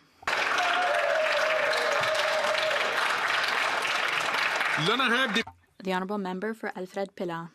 Mr. Speaker, the Association for Seniors Living in Laval, an Alfred Pellan organization that has enriched the lives of Laval seniors, celebrated its 50th anniversary with a magnificent evening organized by and for local seniors. Over the past 5 decades, the association has been a place of social integration, offering services and resources needed to overcome loneliness, preserve autonomy, and help people stay in their own homes. I am deeply grateful for the work accomplished by the entire team and volunteers. Thanks to their dedication, they have been able— I have no idea what those people could be doing there. If they have basement apartments or whatever, they could have students coming in to rent them out. They could have, I don't know, elderly people living there. It could be anything. I have no clue. Thank you, Mr. Speaker. The Honourable Member from Prince Albert. Thank you, Mr. Speaker. Last night was a general election in my home province of Saskatchewan, and I'd like to congratulate Sask Party, led by Premier Scott Moe, on their victory. To all those who knocked on doors, volunteered to run as candidates, and went out to the polls and voted, your participation in our democracy is what it means to be a proud Saskatchewanian. Elections don't run themselves, and democracies can't happen without the people. I'd like to congratulate Alana Ross, Eric Schmaltz, Darlene Roden, Todd Gowdy, Terry Bowman, Kevin Kassoon on your recent election victory. I would also like to thank Fred Bradshaw, Joe Hargrave, Nadine Wilson, and Delbert Kirsch for their many years of service. I look forward to working with each and every one of my provincial counterparts, for both new and old faces, to continue to serve the people of Saskatchewan. Thank you, Mr. Speaker. The honourable member from Labrador. Thank you, Mr. Speaker. October is Breast Cancer Awareness Month, and each year 28,000 Canadians are diagnosed with breast cancer, and thousands more live with its lasting impact. Breast cancer remains the most commonly diagnosed cancer among Canadian women. As a two-time survivor of breast cancer, first diagnosed at age 42, I know firsthand the importance of early detection. That is why I've long advocated for reducing the screening age from 50 to 40 in Canada, so women don't have to wait for mammography testing, but rather have choice. I encourage all provinces to follow the lead of the United States and Ontario, Manitoba, British Columbia, Nova Scotia, Prince Edward Island, Newfoundland and Labrador, and the Yukon, which have already reduced mammography screening to age 40. Liberals agree, and so does the Canadian Cancer Society, that we need new national benchmarks to ensure women across the country have access to early screening and detection. Mr. Speaker, I am proof that early detection saves lives, so I encourage all women today, get your mammogram. It could make all the difference in your lives as well. The honourable member from Richmond Centre. Mr. Speaker, almost 2 years ago, we learned that several countries, including China, Russia, and India, are trying to interfere in democratic process in Canada. Last June, the National Security of Intelligence Committee of Parliamentarians tabled a report alleging that certain parliamentarians are unwitting or witting participants in the efforts to interfere by foreign states in Canada's democratic process. There are serious and worrying allegations that have sowed doubt in our democratic institution. Since that time, all opposition leaders except one have chosen to obtain their security clearance to be able to act on foreign interference within their parties. Again with the security clearance. Inquiry into foreign interference have made clear that every member of this chamber has a responsibility to combat foreign interference in our democracy. I have a simple question for the leader of the Conservative Party. When will he get his security clearance and put the safety of Canadians before partisan politics? The honourable member from Dauphin, Swan River, Neepawa. Mr. Speaker, the Jasper wildfire investigation has uncovered damning evidence that reveals the Liberal government was grossly negligent in protecting Jasper. To cover up his government's failures, the Prime Minister appointed a minister for Jasper's recovery. The Jasper wildfire investigation ordered the minister to testify 20 days ago, but now we learn he is refusing to testify until December. Unbelievable. If the minister in charge of Jasper's recovery takes 2 months to show up at committee, how long will it take him to rebuild Jasper? For years, multiple Liberal environment ministers were warned by experts that Jasper was a tinderbox ready to ignite. As warning letters piled up, so did the deadfall in Jasper National Park. But instead of taking action, the Liberals ignored experts and allowed Jasper to burn. The Jasper wildfire investigation has revealed one thing for sure. The Liberal government is nothing more than fake environmentalists. That's right. Well done. The honourable member from Hamilton Mountain. Speaker, by now we all know that Conservatives prefer to ignore the truth and spread fear. So it should come to no surprise to any of us that the Conservative leader continues to refuse top secret security clearance and a briefing by intelligence officials. He prefers to speculate on what could be true and claims that learning the truth would prevent him from speaking on a topic. Is it because he has problems with the truth?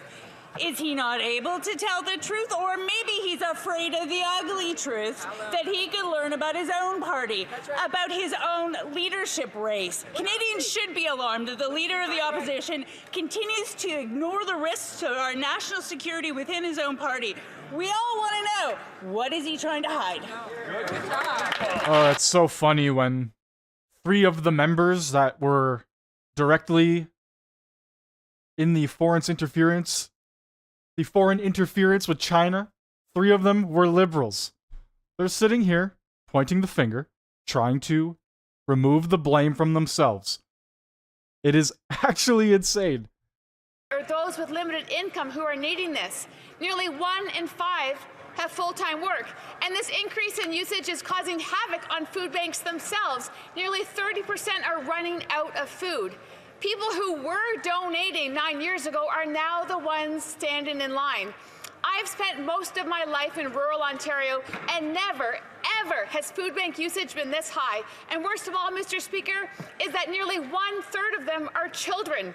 Despite record-high food bank use, the NDP Liberals continue to increase the cost of groceries by increasing the carbon tax by 23% on their way to quadruple the tax. Mr. Speaker, food insecurity is real, and many Canadians are desperate. This Prime Minister must call a carbon tax election. Will he? Let's go. The honourable member from the Bay of Quinte. Mr. Speaker, after 9 years of this Liberal government, rents have doubled, mortgage payments have doubled, the amount needed for a down payment has doubled. The dream of home ownership has slipped away from Canadians.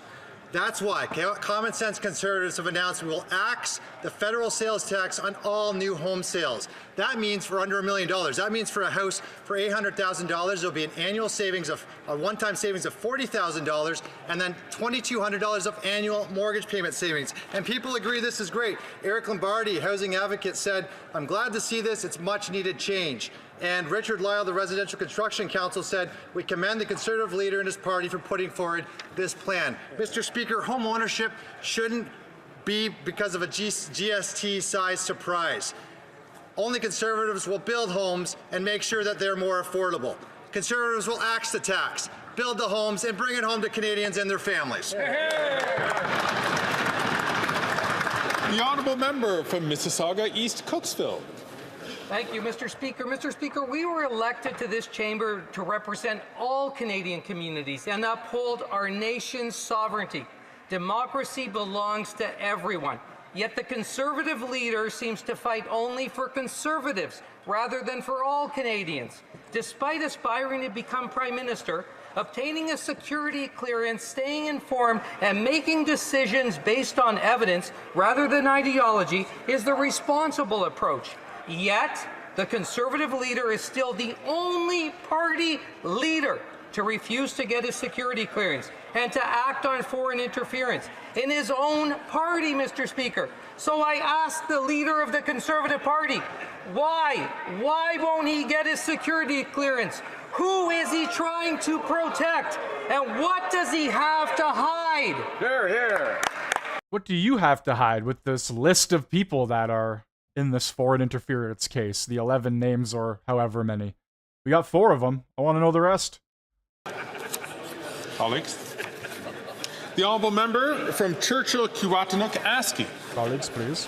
Mr. Speaker, I rise today because unlike what lawyers for the Liberals are arguing when they fight First Nations in court, we in the NDP believe in First Nations' right to clean drinking water. Canada shamefully argues that First Nations are to blame for the lack of clean drinking water. Their lawyers even said, quote, "Canada doesn't stop you from helping yourself," unquote. On the one hand, Liberals in Parliament say that all First Nations deserve clean drinking water, while on the other, Liberal-hired lawyers say in court that these aren't statements that should be taken seriously. But if we can't take Liberals' words seriously, let's look at their actions. We're now 1,338 days since the Liberals promised to eliminate all long-term boil water advisories with no end in sight. In my riding, Shamattawa and Tatasquat Cree Nation are fighting the Liberals over that failure. The tap water in Barons River has been brown since May and is a danger to people's health, including those on dialysis. It's time for the Liberals to call off their lawyers, recognize First Nations' right to clean water, and deliver it.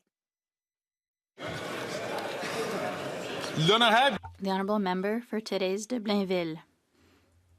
The Mouvement Autonome et Solidaire des Sans-Emploi is on the Hill today to launch the 2024-2025 edition of their Employment Insurance Report, a document that paints a portrait of the problems experienced by the unemployed and tells the story of the many failures of the system in their lives. A program under federal jurisdiction that is unjust and completely obsolete, that the Liberal government has promised to reform on numerous occasions and has done nothing about. After 10 years, it's time for the government to take concrete action for workers. Massey, the CNC, and Quebec's major unions are leading a big campaign under the theme Employment Insurance Must Protect Us, to demand that the injustices and inequities of employment... Well, the best part about it is the Liberal government, this is what they do, by the way. The Liberal government has caused record high everything. Literally everything is at the most expensive it has ever been. And then when they cut percentages by like 1 or 2%, they cut rates down by 1 or 2%, they sit there and they pat themselves on the back saying, look at us, we're doing a fantastic job, we're helping out Canadians. But in reality, they are the reason. They are the exact reason that we are in this position right now. They are the reason why rates are so high. They're the reason why homes are double, triple what they used to be. They're the reason why food is so expensive. And then they sit there, like I said, cut it by 1 or 2% and go, we're amazing, we're helping Canadians. No, you're not. If you were helping Canadians, if you were for Canadians, we wouldn't be here. We wouldn't have record lineups at food banks. We wouldn't have people lining up, 15,000 people lining up for garbage produce that cannot be sold. It's insane. We'll get the houses built for all Canadians. The honourable member from Winnipeg North. Yes, thank you, Mr. Speaker. You know, on this side of the House, we recognize that foreign interference is a serious issue. We're not alone, Mr. Speaker. Canadians from coast to coast to coast understand and appreciate how important this issue is. See, they're doing it right now. Foreign interference is such an important issue. We care about it so much. But this government has allowed it to happen. They have allowed us to get to this point where we have people from China, people from India, meddling in our elections, meddling in our day-to-day parliament. And they sit here and say, but no, we care all of a sudden. This is something we care about. It's truly not, because if you did, we wouldn't be here right now. What is it that the Conservative leader is hiding? And all they can talk about is Poilievre's security clearance. They point the finger and remove the blame from themselves. They never take responsibility. Today, and or tell Canadians what he is scared of. Hear, hear.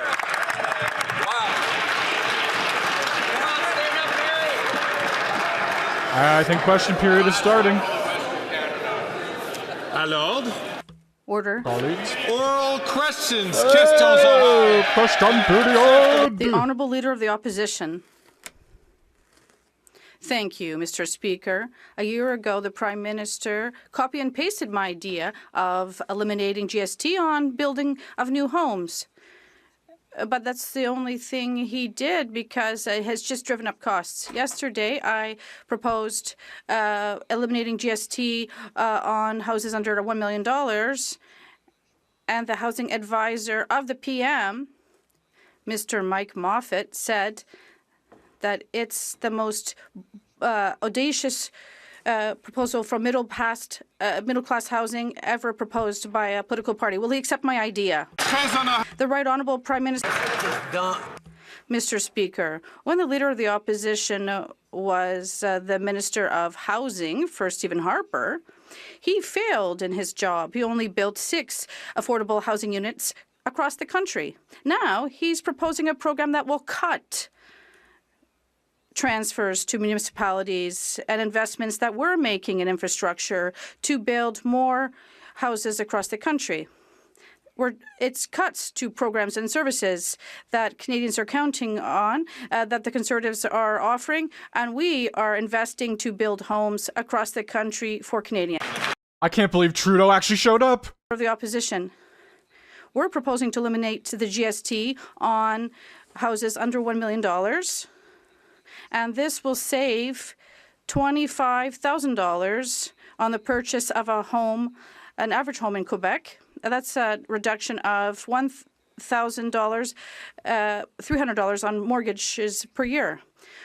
Will the PM send this money to his program?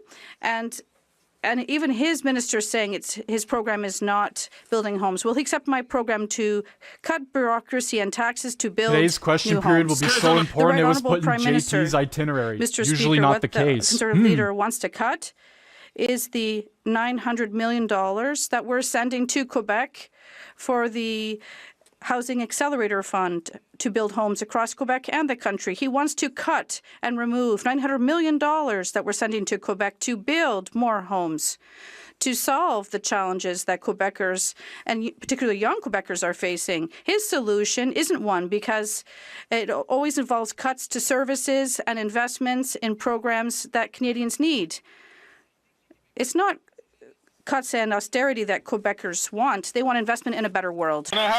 The Honourable Leader of the Opposition. Took my idea last year to remove GST off rental housing construction. It's the only thing he's done right, because of course after 9 years he's doubled housing costs.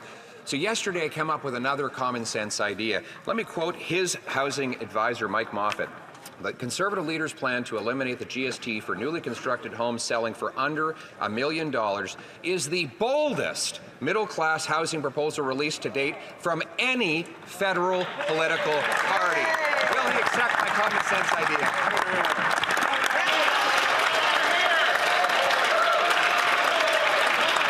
The Right Honourable Prime Minister. Over the decades, Canadians learned the hard way. With Conservative promises, you always have to check the fine print. And the fine print on this one is they're going to cut the investments we're making across the country, working with municipalities to cut red tape, to invest in more housing, to invest in more affordable homes, to accelerate permitting and create densification. He's going to cut the services and programs and investments that Canadians are counting on to solve this housing crisis. That's all he offers, Mr. Speaker. Cuts to the programs and supports that Canadians need, whether it's the Housing Accelerator or housing and infrastructure investments. He's going to build slow homes. The Honourable Leader of the Opposition. Named the two bureaucracies I'll get rid of. One is ironically named the Housing Infrastructure Fund. $5 billion. How many houses is it built? Zero. How many pieces of infrastructure? Zero. Can you even apply for money for it? No.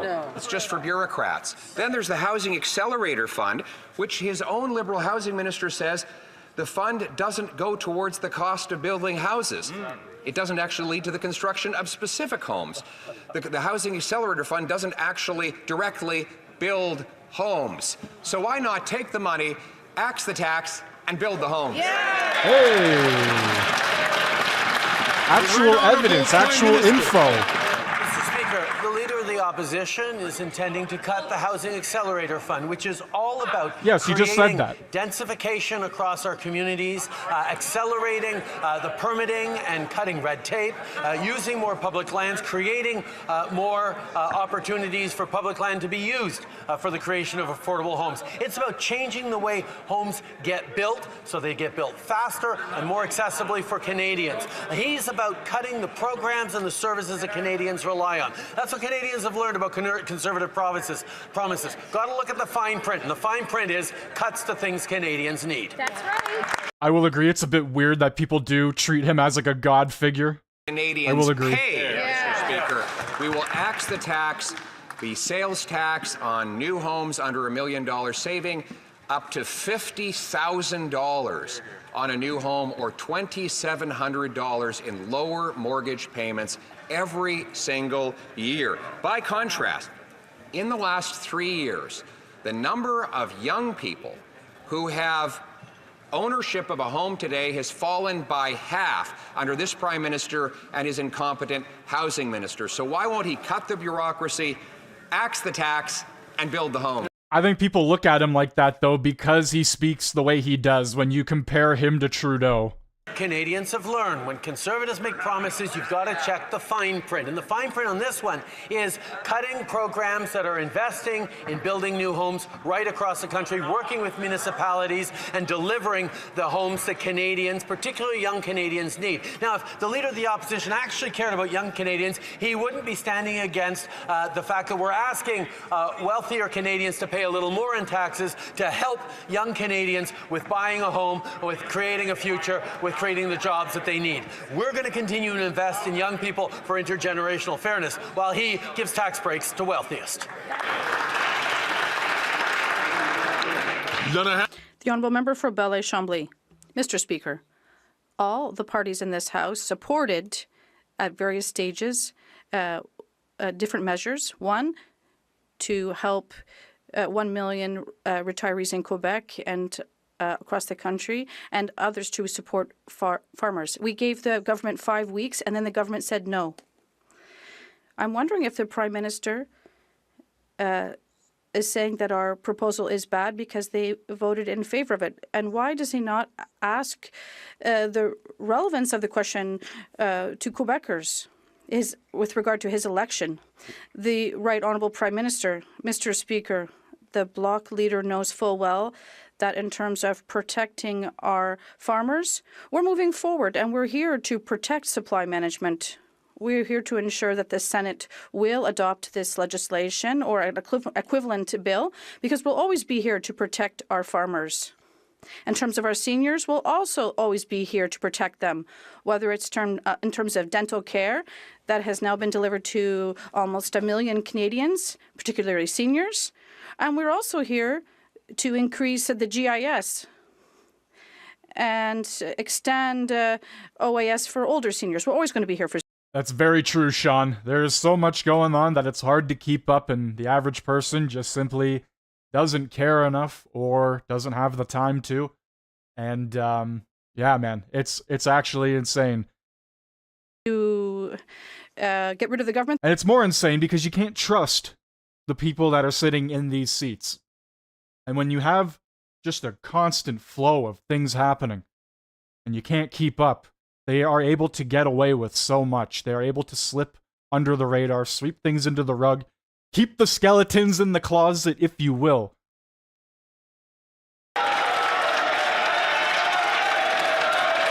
Colleagues.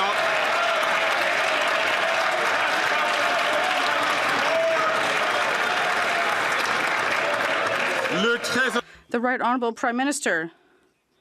We can clearly see who is here in this House to play politics and who's here to work. You are politicians. You are politicians. That is your whole job, Trudeau. Why do they always say that?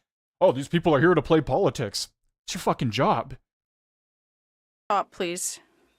Mr. Speaker, we can clearly see who here in this House is here to play petty politics and who is here to deliver for Canadians. Boo. It's exactly what we are doing by providing dental care across this country to help almost 1 million Canadians with dental care.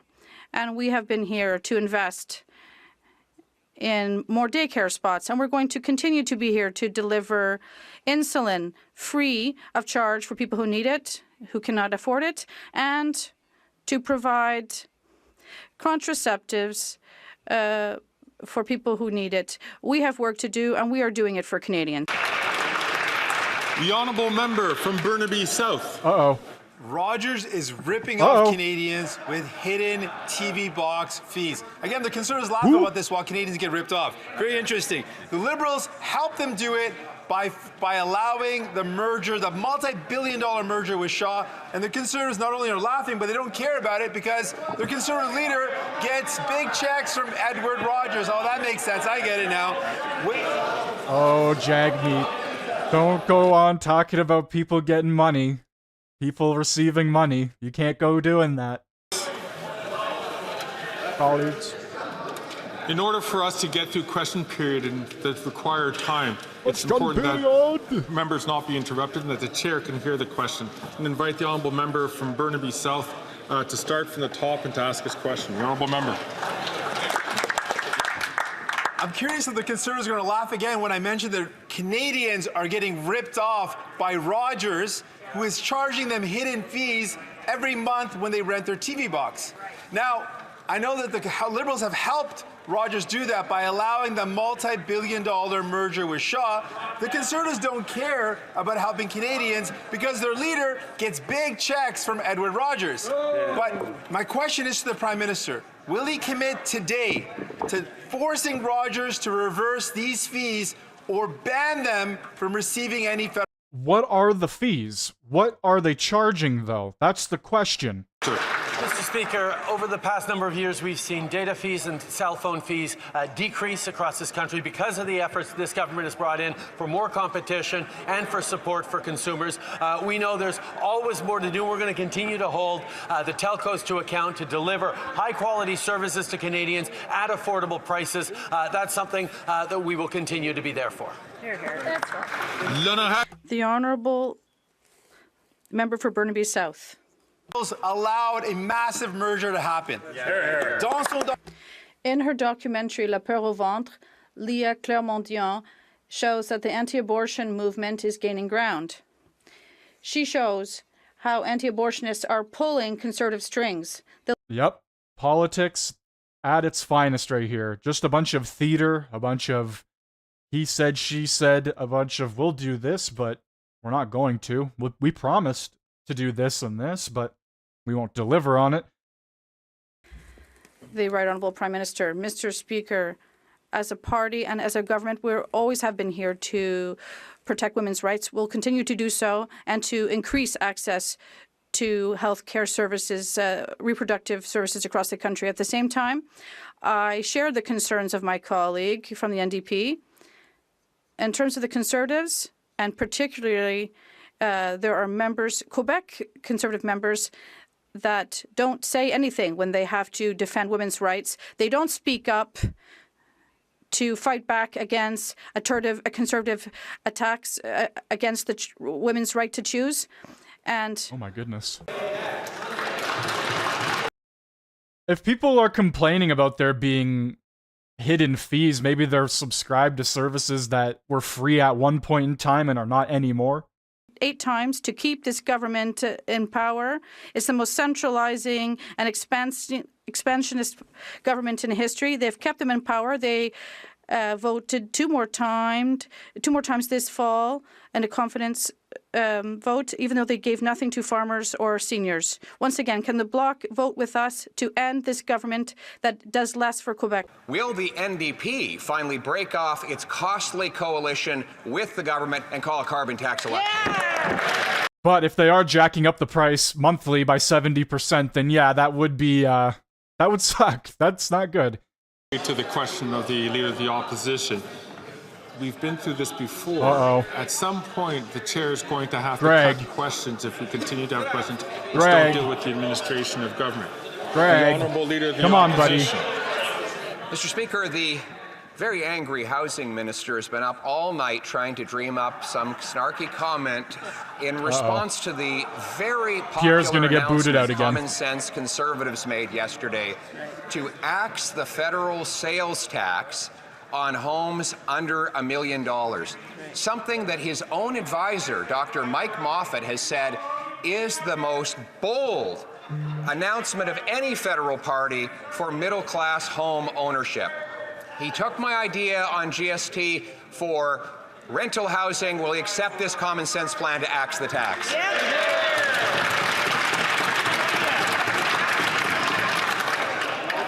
There's a lot of chatter coming, colleagues. I can only identify the member from New Westminster Burnaby, but I would warn other members, please, to not take the floor unless recognized by the chair. Greg's just gonna start muting people. It's gonna happen. He's gonna start laying the smackdown. For infrastructure, housing, and communities. Mr. Speaker, with all the time and energy he The spends on corrupt me, I'm going to have to smackdown. send him a check for the time I've been living rent-free in his head. Oh, get a look at this guy. Yesterday, make no mistake, the Conservative leader announced he would make multi-billion-dollar cuts to programs that will get homes built in this country. Now, he knows that, and we can agree on that piece. What he doesn't know is his caucus colleagues have been going behind his back, writing me letters advocating for their communities to receive funding through the Housing Accelerator Fund because they believe it will get more homes built. My question for the Conservative members of his caucus, will they have the courage to stand up and tell him he's wrong? They should change the name of question period to comedy period, because that's all it really is, right? The Honourable Leader of the Opposition. Mr. Speaker, it's the only rent he hasn't doubled. See, it's just Just a big Nobody laughing else has to laughing tell joke. that member Laughing that he's stock. wrong because he told himself. This is what he said about his own Housing Accelerator Fund. Let me quote it. The Housing Accelerator Fund doesn't actually go towards the cost of building houses. It doesn't actually lead to the construction of specific homes. The Housing Accelerator Fund doesn't actually directly build homes. And he's right. Since he started forking over these big checks, construction has gone down in the major municipalities that has received it. So will he cut the bureaucracy, axe the tax, and build the home? Yeah, you know it's bad when people from other countries come into the stream and say that our parliament is entertaining. That is bad. Hamilton Centre to please not take the floor. The Colleagues. Honourable Minister for Housing, Infrastructure and Communities.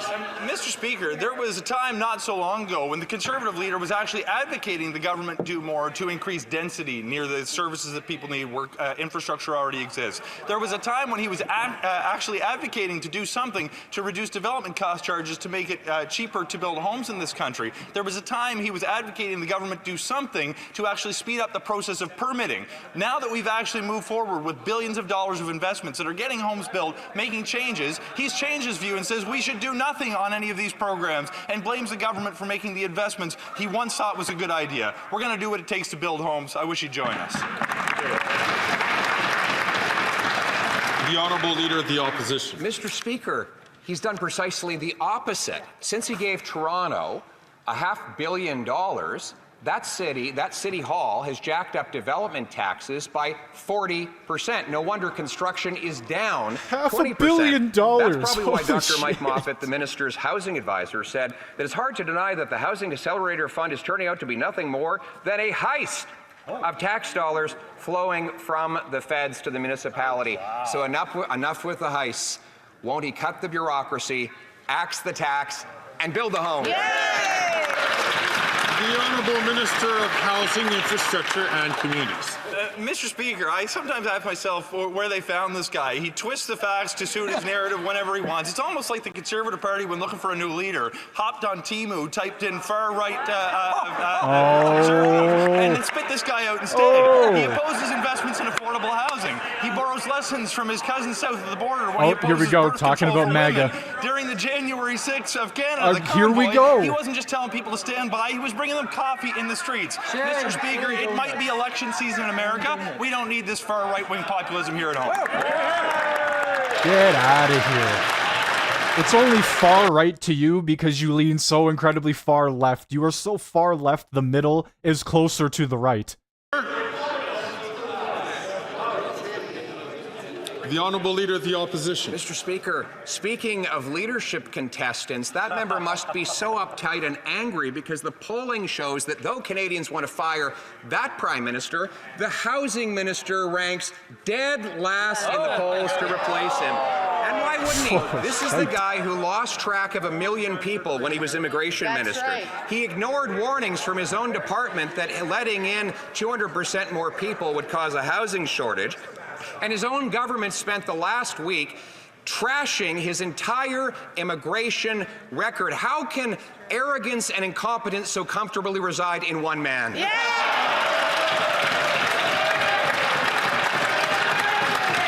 Oh, that was brutal, because it's true. Trudeau is like, our immigration policies are pretty bad now, and we should maybe change them. So he's sitting there talking about how great everything is when, well, the plan, if Trudeau somehow gets back into office, is to reduce it and change the policy. Housing, Infrastructure and Communities. Big bad Mr. corrupt Speaker, Greg. the Conservative leader asks how arrogance and incompetence can live so comfortably in one man. He manages to show us every single day. Mr. Speaker, let's actually look at the facts. While he's concerned about my polling numbers, I'm concerned about helping people in need. We put billions of dollars on the table to build or repair hundreds of thousands of homes in this country so vulnerable Canadians have a roof over his head. Let's look at his record. The worst level of home building in the last 10 years. And when he had the chance to help the most vulnerable, he Watch how excited Randy gets. This guy has been getting so excited over everything. People show up with a video camera to treat those living without a roof over their head as props, and it's unacceptable. He didn't even hesitate to stand up there. He was waiting. He was ready. The Honourable Leader of the Opposition. Mr. Speaker, the sum total of the chaos in our immigration system that happened under this government happened while he was the minister. His own subsequent Liberal successor has now denounced him and blamed him and his policies for the housing shortfall we have today. And now as housing minister, since he took office, the number of young people who own a home has gone from 47% down to 26% as he builds bureaucracy to block homes. Why doesn't he realize his failure, accept my common sense plan to axe the tax and build the home? What's up, Tommy? How's it going? If you guys are new here, make sure you hit that like button, hit that sub button. I do cover question period whenever it is active. Oh, something big's happening here. Minister for Immigration, Refugees, No and smackdown from Greg, though. We're moving right on. Alors, s'il vous plaît. Order, please. Colleagues. The Honourable Minister. Mr. Speaker, the Leader of the Opposition has said there's been consensus on immigration for 150 years. That means he's okay with the Chinese head tax. That means he's okay with not letting Jews in after the Second World War. That means, Mr. Speaker, that he's okay, and we know it already. He was in cabinet. He was okay with the barbaric practices snitch line. How does he want to fix things, Mr. Speaker? He wants to use math. Well, the last time he used math, he was the housing minister, and he could barely count to 6. I don't know if I heard that wrong, but did he just blame the Conservatives for not allowing Jews in after World War II? The Honourable Member for Montcalm. With 1 day to go before the start of advanced requests for MAID in Quebec, the federal government is still refusing to amend the criminal code. The expert committee has been calling for this for a year and a half. And the Liberals have been dragging their feet on this, daring to complain they don't have enough time to consult. It's not time that's lacking, it's courage. Today, the Liberals are creating worries for doctors who are concerned they won't be able to provide care. Do they realize that they are limiting access, to end-of-life care? The Honourable Minister of Health. Thank you very much, Mr. Speaker. I lost my grandmother, and this is a very sensitive issue. It's a national conversation that is needed across the country, and with my provincial counterparts, I will do so. I would ask on the other side if they could cooperate with me to have time for national conversation to make sure the system is ready and that we've had a conversation in every family across the country. I think that's very important. The Honourable Member from Montcalm. The Liberals lack courage and are complicating access to end-of-life care. And as if that weren't enough, they're passing the buck to the next government. Better off if today's ministers don't challenge Quebec's decision to accept advanced requests, but can they offer the slightest guarantee to those who will be in their place after the next election that they won't contest it? Of course not. Do they realize that they are shoveling the responsibility of legalizing advanced requests for MAID onto the Conservatives? The Honourable Minister of Health. Mr. Speaker, it's not a question of courage, but rather of logic and compassion to ensure we've had time to make sure the system is ready for such a large change. And we have to make sure for such a sensitive topic as this that we have time in every family across the country to have a conversation. And that's the reason why we're having a national conversation now, not for a long time. About what? Assisted death? For the next period. And during this time, it's a good opportunity to talk and make sure our system is ready. The Honourable Member for Montcalm. It's not time to talk, but to take action. The Liberals are shoveling the decision on the legality of advanced requests onto the Conservatives. And this is a party that has been against any form of MAID since day one, a party that is infiltrated by the religious right, a party that finances itself with collection money from fanatical churches in the West. Imagine this is the party that will decide whether or not to legally protect doctors who provide end-of-life care to Quebecers. How can the Liberals be so irresponsible? End-of-life care to Quebecers? What is this fucking debate? Our country is having a debate over ending Canadians' lives right now in a medical-assisted death. Holy fuck, man. Our country sucks ass. Holy shit. And for me, this is absolutely essential. And that is why we're having a conversation across the country, not for a long time, just for a few months, from the entire history of our country. So it's illogical to take a few months to make sure the system is ready. We're having a conversation where all people in every family across the country can participate. From Calgary, Nose Hill. Mr. Speaker, I was dismayed that earlier in question period, in response to the Leader of the Opposition's question on housing, the Minister of Housing treated these questions like they were a joke. The reality, no, seriously, listen to them laugh now. Today, I just want to, this is an article from a couple years ago, just going to cut off question period. This is an article from a couple years ago. Paralympian trying to get wheelchair ramp says Veterans Affairs employee offered her assisted death. Oh, you want a wheelchair ramp for your house? Well, have you thought about dying instead? Oh, we got a mute here in the house. Oh, the feed went out. Infrastructure and communities. We're back. Okay, we're Mr. back. Speaker, I thank the honourable member for her question. And to be clear, what the Conservative Party announced yesterday was billions of dollars worth of cuts to programs that are actually going to get homes built in this country. While she has portrayed herself as having a moral high ground in her question, I would remind her that it is a Conservative leader who showed up in Niagara with a video crew so he could call a woman's home a shack. It was her leader who goes to encampments across this country, not to see what he can do to help people, to put them in the background of his social media videos for likes. Mr. Speaker, people who are unhoused are not political props. They are human beings that deserve to be treated with respect and dignity.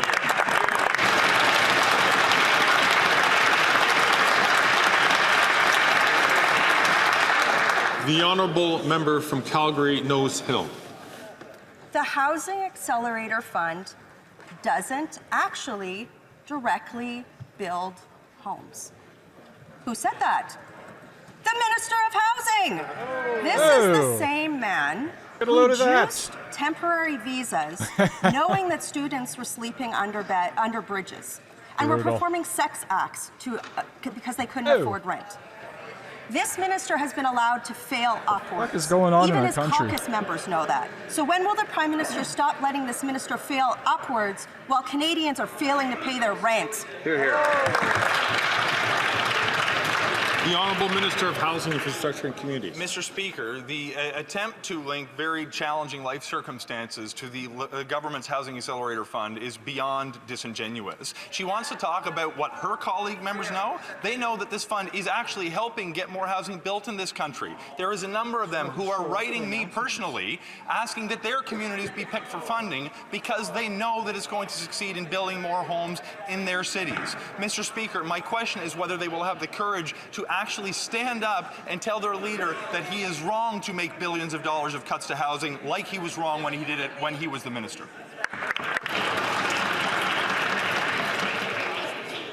The Honourable Member for Bellechasse, Les Aides-Chemin-Lévis. After 9 years, the Bloc Liberal government has broken home ownership with rents and mortgage payments doubling. Today, 80% of Canadians believe that home ownership is reserved for the very rich. The Conservative leader is proposing to axe the GST on new homes, which will save $40,000 in mortgage payments on an $800,000 home. Will the government implement this proposal or continue to burden Canadians with ineffective programs, Mr. Speaker? The Honourable Minister of Tourism and Economic Development. Thank you, Mr. Speaker. I just want to be clear. What the Conservative Party is proposed yesterday is to cut the building of 8,000 affordable housing units in Quebec. I want to know if this member from Quebec, well, how they explain this to Quebecers, that they're cutting 8,000 affordable housing units. That's what this proposal would mean. The Honourable Member for Bellechasse-les-Chemin-Lévis. Mr. Speaker, believe me, the Conservative leader built 195,000 new houses when he was a housing minister, which proves his competence. However, the Liberals continue to show their incompetence by doubling the cost of mortgage. When is the government going to allow Canadians to choose a common sense option to please Canadians by launching an election? The Honourable Minister of Tourism and Economic Development. Mr. Speaker, you know, when we talk about a housing crisis, we talk about housing supply, and this means affordable and social housing. Mr. Speaker, it's great that they're boasting about building housing, but we have built social housing that was affordable as well. And I repeat, Mr. Speaker, to the Conservative Party, 6 is the number of social housing units that they built. And when my family and I were looking for housing under the Conservative reign, we didn't find any social housing because they don't care about vulnerable people and they don't care if people can pay for housing. The honourable member from Victoria. It's our body, our lives, our choice. Abortion care is health care. But the Liberals keep letting Conservative premiers erode access, while these Conservatives creep anti-choice legislation into Canada. Conservative cuts mean no family doctors, no midwives, no nurses to staff clinics. This isn't real access. Everyone should be able to get health care when they need it, including abortion care. Will the Liberals enforce the Canada Health Act to stop Conservative attacks on abortion? The Honourable Minister for Women and Gender Equality. Mr. Speaker, our message is clear. The right to an abortion and access to abortion go hand in hand, yet there are a growing number of anti-choice pregnancy crisis centers that use deceptive tactics to deter women from making informed choices about their reproductive health. That's why today I introduced a motion to require more transparency from these centers providing pregnancy counseling. Organizations that do not clearly or prominently provide this information to clients risk losing their charitable status. This is about holding them accountable. This is about supports that women can rely on. The honourable member from Skeena, Bulkley Valley. Mr. Speaker, last week the U.S. Department of Transport fined American Airlines $50 million for its horrible treatment of people with disabilities. Well, here in Canada, people have been dropped on the floor, they've had their wheelchairs broken and lost. One even had to drag themselves off a plane by their arms. And this government's response? Wait for it. The minister held a summit with plenty of nice words and zero action. Why is it that the Americans get a Secretary of Transport that stands up for passengers, while here in Canada, we get ministers of transport that continually cave to the big airlines? Oh, you want a wheelchair ramp for public transit? Have you considered dying? Mr. Speaker, I beg to differ. I'm standing up in this House today after meeting with our government's Chief Accessibility Officer to definitively emphasize how important passenger safety and accessibility is for this government. And I will repeat that over and over again in this House and outside of this House. There is nothing more important than non-discrimination and more accessibility and safety for our air passengers, rail passengers, and freight passengers also. Thank you, Mr. Speaker. And you can't forget the passengers. Those are the most important. Oak Ridges, Richmond Hill. Thank you, Mr. Speaker. Last week we found out that an ex-Conservative MP left his party after seeing the increase in the number of anti-choice MPs in the caucus. Anti-choice organizations that support those MPs use deceptive tactics to push women away from making informed choices and accessing a full range of reproductive care through so-called pregnancy crisis centers. Can the Minister of Women and Gender Equality and Youth please share with this House what our government is doing to require more transparency from pregnancy crisis centers to encumber a woman's right to choose by providing biased and unscientific counsel? The Honourable Minister for Women and Gender Equality. People have the right to make informed decisions about their own bodies. Across the country, we are seeing anti-choice pregnancy crisis center undermine a woman's right to choose. So today, I tabled a motion to require more transparency from charities providing pregnancy counsel. And if they do not, they stand the chance at losing their charitable status. Women have shared stories with me about how they have felt when they've walked into these centers, how they felt shame, how they felt guilt, and how it's been at the most difficult time in their lives. So, Mr. Speaker, this legislation ensures that no women will endure judgment or pressure from groups that restrict their freedom. Yeah, I mainly cover Canadian. I try to cover as much of the American stuff as I can.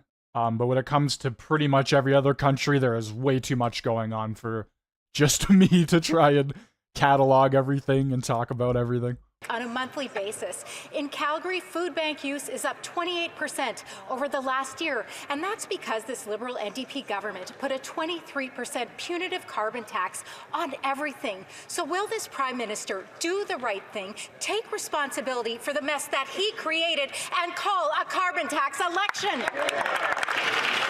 Call an election. For families, children, and social development. Mr. Speaker, I challenge that member to point to a single thing that the Conservatives have done to help Canadians that are struggling. And it's easy. She can't, Mr. Speaker. It's appalling, Mr. Speaker. The three-word slogans on that side of the House are empty words. On this side of the House, we continue to make investments. Okay, so the slogans are empty words, like cutting the tax, for example. But the Liberals constantly like to bring up how the Conservatives are going to do nothing but cut things. So is it an empty slogan, or are they actually going to do it? Mr. Speaker, the numbers don't lie. The Calgary Food Bank paid $10,000 in carbon tax, and that was to facilitate 41,000 visits. And that's because food bank use is up 300% since 2019, the year that the Liberal NDP government implemented their punitive carbon tax. So will the Prime Minister do the right thing, take responsibility for the mess that he created for the Canadians that he drove to the food bank, and call a carbon tax election? Oh, she started getting red in the face. Greg looked angry there. The Honourable Minister for Employment, Workforce Development and Official Languages. Thank you, Mr. Speaker. The Honourable Member wants to talk about numbers. Randy. In fact, so let's talk about the numbers and facts. 8 out of 10 Albertans get more money back from the Canada carbon rebate than they pay in the price on pollution. But, Mr. Speaker, the best solution to people who are struggling is a good job. $22 billion in investments from this government into the energy sector, into clean electricity, into carbon capture, use and storage, $25 billion for the healthcare system. Do you know what the price for a Conservative government would be, Mr. Speaker? $20,000 per Alberta family with one kid. That's a tax nobody can afford. The Honourable Member from Portage-Lisgar. After 9 years, these NDP Liberals are simply not worth the cost. Food Banks Canada reveals a devastating truth. Over 2 million Canadians are turning to food banks. They also report that up to 25% of Canadians are living in a state of poverty.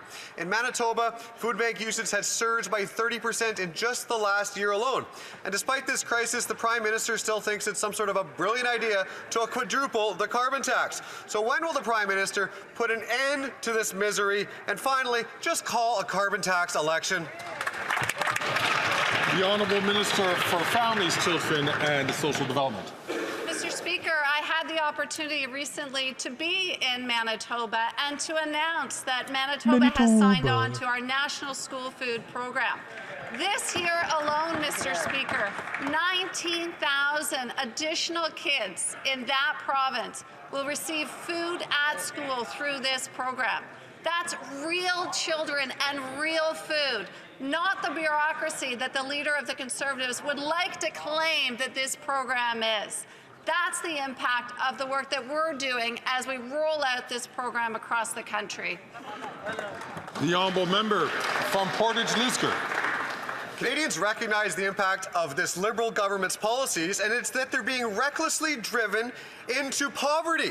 How many more families have to suffer? How long do the lineups at food banks need to be before this Prime Minister realizes that he and his government are the cause? Because if you tax the farmer who grows the food, the trucker who ships the food, and the grocer who sells the food, how can he be surprised when we're seeing record-breaking food bank use? Canadians want a carbon tax election. When will this Prime Minister give it to them? The Honourable Deputy Prime Minister and Minister Finance. Probably never. Mr. Speaker, the brace your Conservative leader ears. doesn't usually give press conferences. That's why it's understandable that he goofed yesterday, and he admitted his true plan. He said we're going to cut 2 programs for sure and more beyond that. So now we all know the But I thought the cuts were an empty slogan. Cuts. They're going to cut that school food program that's going to feed 400,000 kids. They're going to cut dental care that is provided care to 1 million Canadians. They're going to cut pharmacare. They're going to cut early learning and child care. But we won't let them. That's right.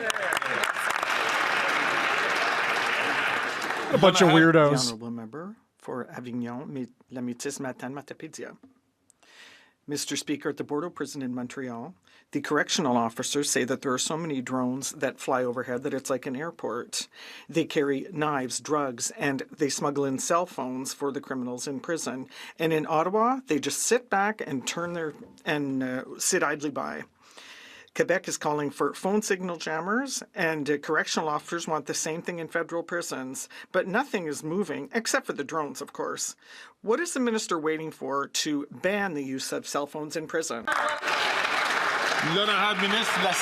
The Honourable Minister of Public Safety. Mr. Speaker, on the contrary, we're not waiting. We're already rolling out a number of technologies in federal prisons.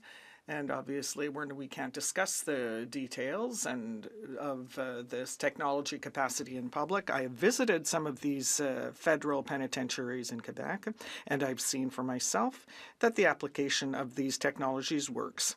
And I've had a great discussion. Oh my god, we're supposed to believe this guy's word. So stuff is happening behind the scenes, but I can't specifically tell you what's happening behind the scenes. But what I can tell you is it works good. Holy shit, man. The Honourable Member for Rivière-du-Nord. Mr. Speaker, the most serious problem with cell phones in prison is that it allows gang leaders to continue their criminal activities inside the walls. Oh, you don't say. These bandits can. I thought they were just watching Disney Plus and stuff like that. They were on Hulu watching the newest season of whatever. Drug deals. In fact, they continue to represent a security threat to Quebecers and Canadians from federal prisons. This is proven, as we know, and the minister should know this. Why is he not working to ban once and for all the use of cell phones in penitentiaries? Thank you. The Honourable Minister of Public Safety. Monsieur le Président. Mr. Speaker, of course, we are acting exactly to prevent this issue, and my colleague knows this. I am going to be visiting a penitentiary on Friday with Minister Bonnardel, and we're going to discuss this issue, and I'll be very pleased to organize a briefing for my colleagues in the bloc to discuss the technologies that are in place. And it's not it's simple, so we can't give details in public on the floor of the House of Commons. The honourable member from Haliburton, Kawartha Lakes, Brock. Speaker, after 9 years, these NDP Liberals aren't worth the misery. Every month in Ontario, 750,000 people must rely on food banks to get by. That's up nearly 10% over last year. Shameful. Worse, monthly visits by Ontario's children are up almost 117% since 2019. Despite these record numbers of children relying on these food banks, the NDP Liberals continue to increase the carbon tax by 23%, on the way to actually quadrupling it, making groceries even more expensive. How many more families must suffer before the Prime Minister calls an election? Good question. I actually didn't even know what Northern P was. I just Googled him. Northern Perspective. I've never watched or seen his channel before. Times. And that's exactly why we've been delivering programs to help them. Our $10 a day childcare program, Mr. Speaker, is saving families thousands of dollars each and every year. The National School Food Program, Mr. Speaker, which will see 400,000 additional kids receive food at school. The Conservatives would like to make you think they are pro-family, but we know that they will cut these programs at the first possible opportunity. The honourable member from Halliburton, Kawartha Lakes, Brock. Speaker, after 9 years, Indigenous peoples and families living in rural and remote Ontario know the NDP Liberals aren't worth the cost. The impact of the carbon tax on the cost of groceries is a real issue for those trying to make ends meet and feed their families. Hunger Count 2024 reports there are over 2 million visits to food banks across Canada in March of last year. That's up 90% since 2019. When will the Prime Minister stop ignoring the evidence, admit their carbon tax scheme isn't working, and call a carbon tax election? The Honourable Minister for Indigenous Services. Well, thank you, Mr. Speaker. For a moment, I thought my official critic was going to ask a question about Indigenous peoples, but again, we saw a return to their talking points, not the kinds of things that matter to the First Nations people that I've been working so hard with, along with my colleagues. In fact, that member voted against Indigenous health care, Grassy Narrows care home, emergency management support, schools, roads, housing, water. You get the picture, Mr. Speaker. They're no friends to Indigenous people. The honourable member from Coastal Bay Central, Notre Dame. After 9 years, the NDP Liberals are not worth the cost. Yesterday, Food Banks Canada reported that the need for food banks is spiraling out of control. Clifford 2 million Small. Canadians What per a month name. depending on them. Demand at Bridges to Hope Food Bank in St. John's is expected to surge 30%. Clifford the Small Red Dog. Despite record-smashing food bank usage, the NDP Liberals increased the cost of groceries by raising the carbon tax 23%. Mr. Speaker, instead of quadrupling the carbon tax, will they axe the tax so that people can afford to eat?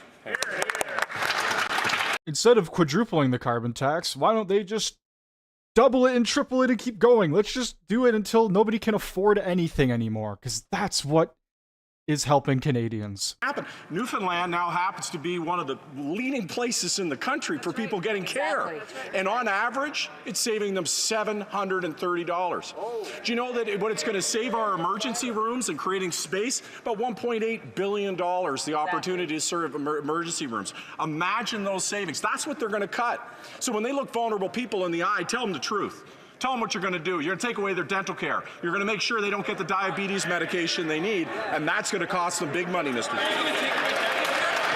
Well, would you rather have your diabetes medication, or would you rather go through a MAID program? That's what the Liberal government realistically is doing. Okay. Order, please.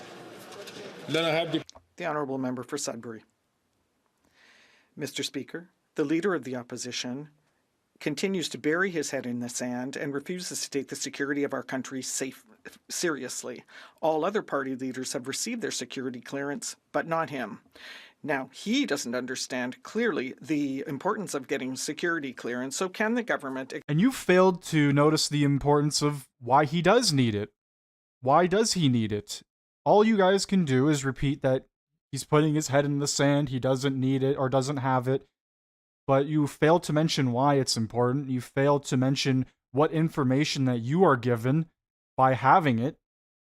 Time and time again, just pointing the finger, gaslighting, shifting the blame. Democratic institutions from the threat of foreign interference.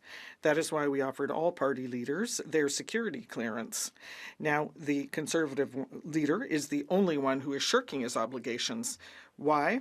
Because if he had nothing to hide from Canadians, he would get his security clearance and his top secret briefing. Unfortunately, the Conservative leader is only in Ottawa to do what he's done best for 20 years. That is, serve his own interests at the expense of Canadians and their safety. The honourable member from Kildonan St. Paul. Mr. Speaker, after 9 years of Liberals, crime is up and small businesses are fed up. The Liberal Was that Sheer standing beside Greg? for violent repeat offenders to get bail, and now break-and-enters, thefts, vandalism have become everyday realities for small businesses in Canada. Nearly 60% of small businesses in BC, for example, are being directly impacted by crime. 8 in 10 are worried about their personal safety. This has cost businesses thousands of dollars, driving up costs of food and goods for their customers. When will the Liberals reverse their catch-and-release policy so that Canadians can shop safely and affordably once again? The Honourable Minister of National Defence. Thank you, Mr. Speaker. I spent 39 years fighting crime in the City of Toronto, And one of the things I learned in that 39 years is that cops count.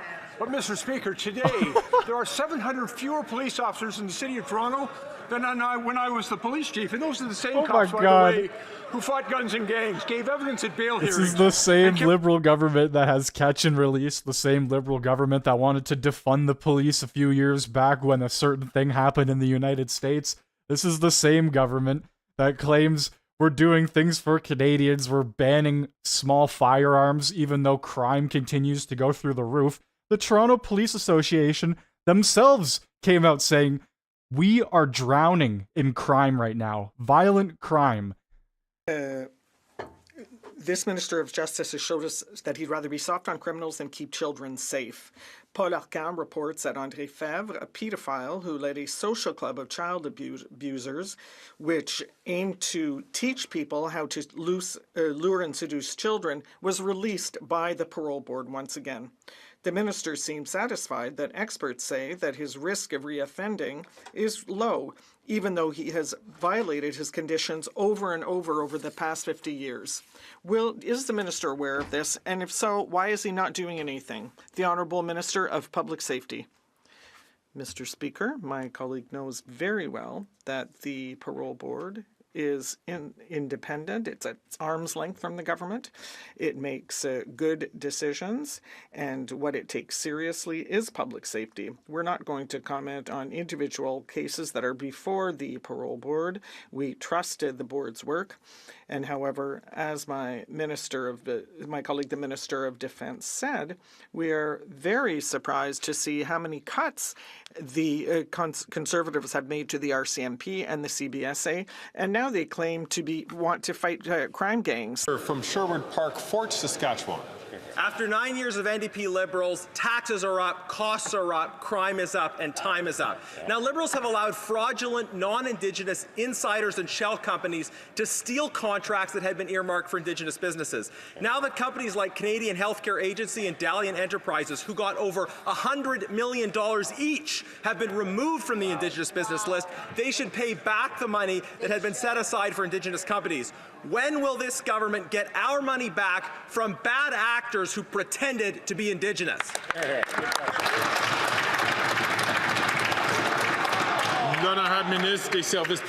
The Honourable Minister of Public Services. Thank you, Mr. Speaker. My colleague knows full well that audits are done regularly to ensure that things are done properly.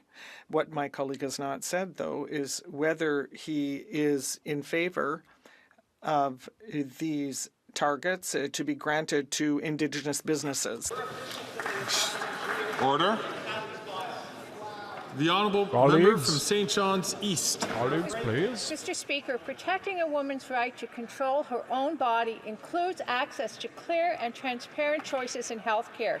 Far too often we see actors operating in the charitable healthcare sector, victimizing vulnerable women seeking sexual and reproductive health services.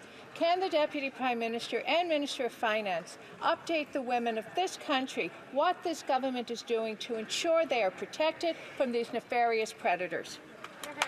The Honourable Deputy Prime Minister and Minister of Finance. Mr. Speaker, I would like to really sincerely thank my colleague from St. John's East for her hard work for Canadian women. She is a nurse and she knows what she is talking about on this issue. Today, we introduced legislation that would deny charitable status to centres that fail to disclose services they do or do not offer.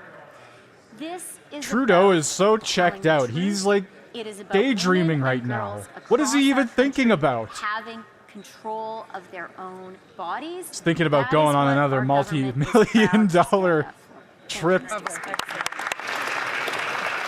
The Honourable Member from Edmonton Strathcona. Mr. Speaker, this week the Israeli Parliament banned UNRWA from operating in Israel-occupied East Jerusalem and designated this life-saving organization.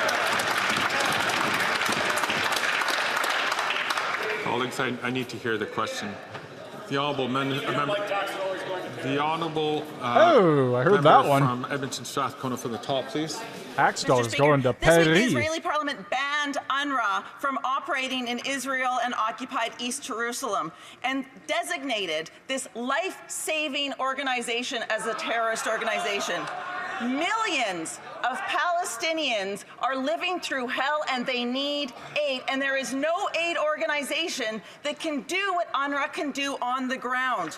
Canada must act now. We cannot tolerate these outrageous attacks on the United Nations and international law. Will the government finally sanction Netanyahu and his extremist cabinet? Yahoo, yahoo!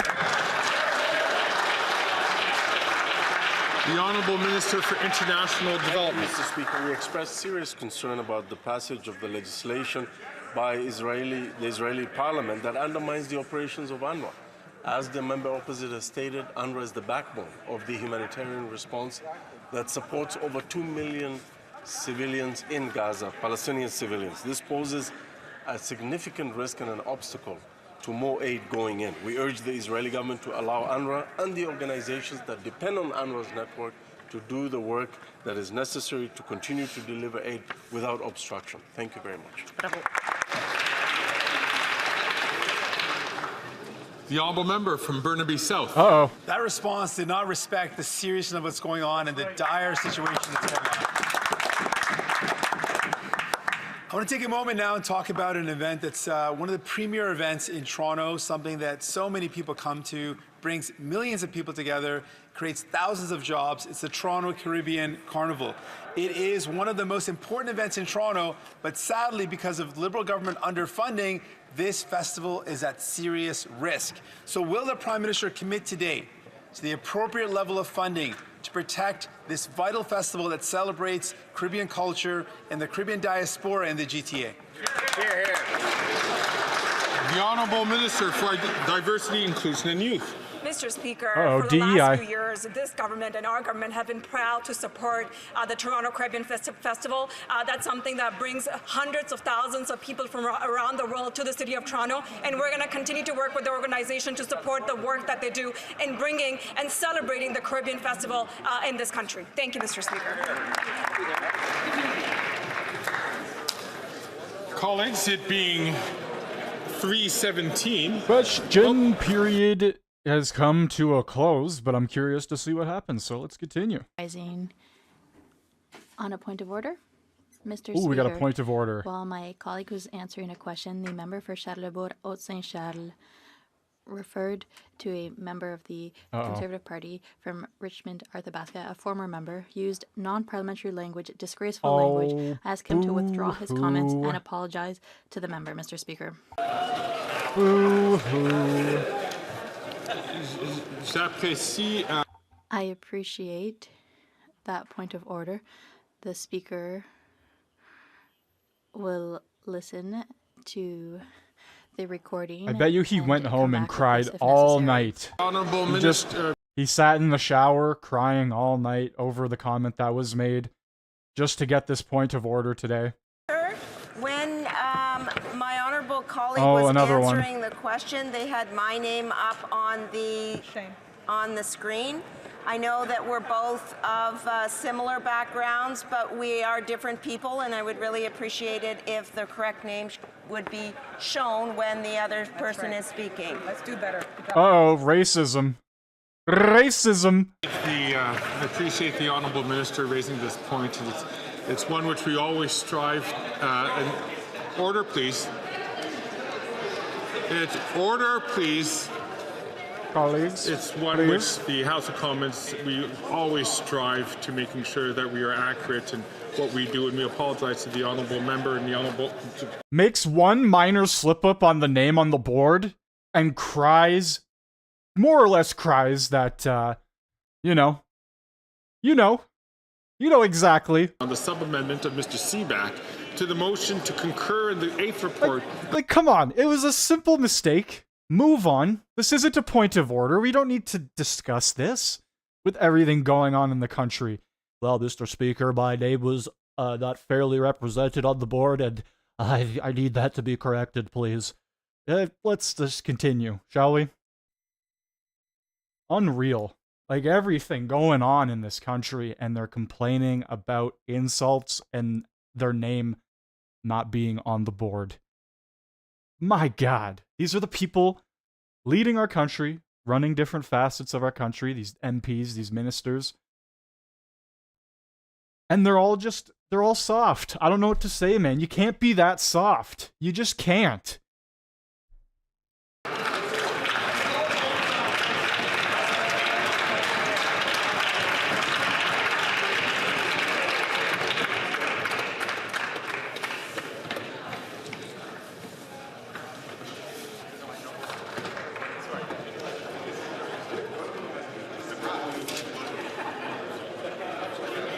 The question is as follows. Mr. Waugh, seconded by Mr. Couric, moved that the 8th report on the Standing Committee on Canadian Heritage presented on Tuesday, December 12th, 2023 be concurred in. Mr. Lamoureux, seconded by Ms. Scrow, moved the following amendment. That the motion be amended by deleting all the words after the word that and substituting the following. The 8th report of the Standing Committee on Canadian Heritage presented on Tuesday, December 12, 2023, be now concurred in, but that it be recommitted to the Standing Committee on Canadian Heritage for further consideration. Can I dispense? There is a sub-amendment. Mr. Seebeck, seconded by Mr. Couric, moved the following sub-amendment, that the amendment be amended. A, by adding, can I dispense? Yes, thank you. The 10-minute period for members voting electronically has started, and the House will now proceed to the vote for members participating in person. Okay, so I think this is actually a pretty big amendment going on here. They're actually gonna cut the CBC if it passes. I don't think it will pass.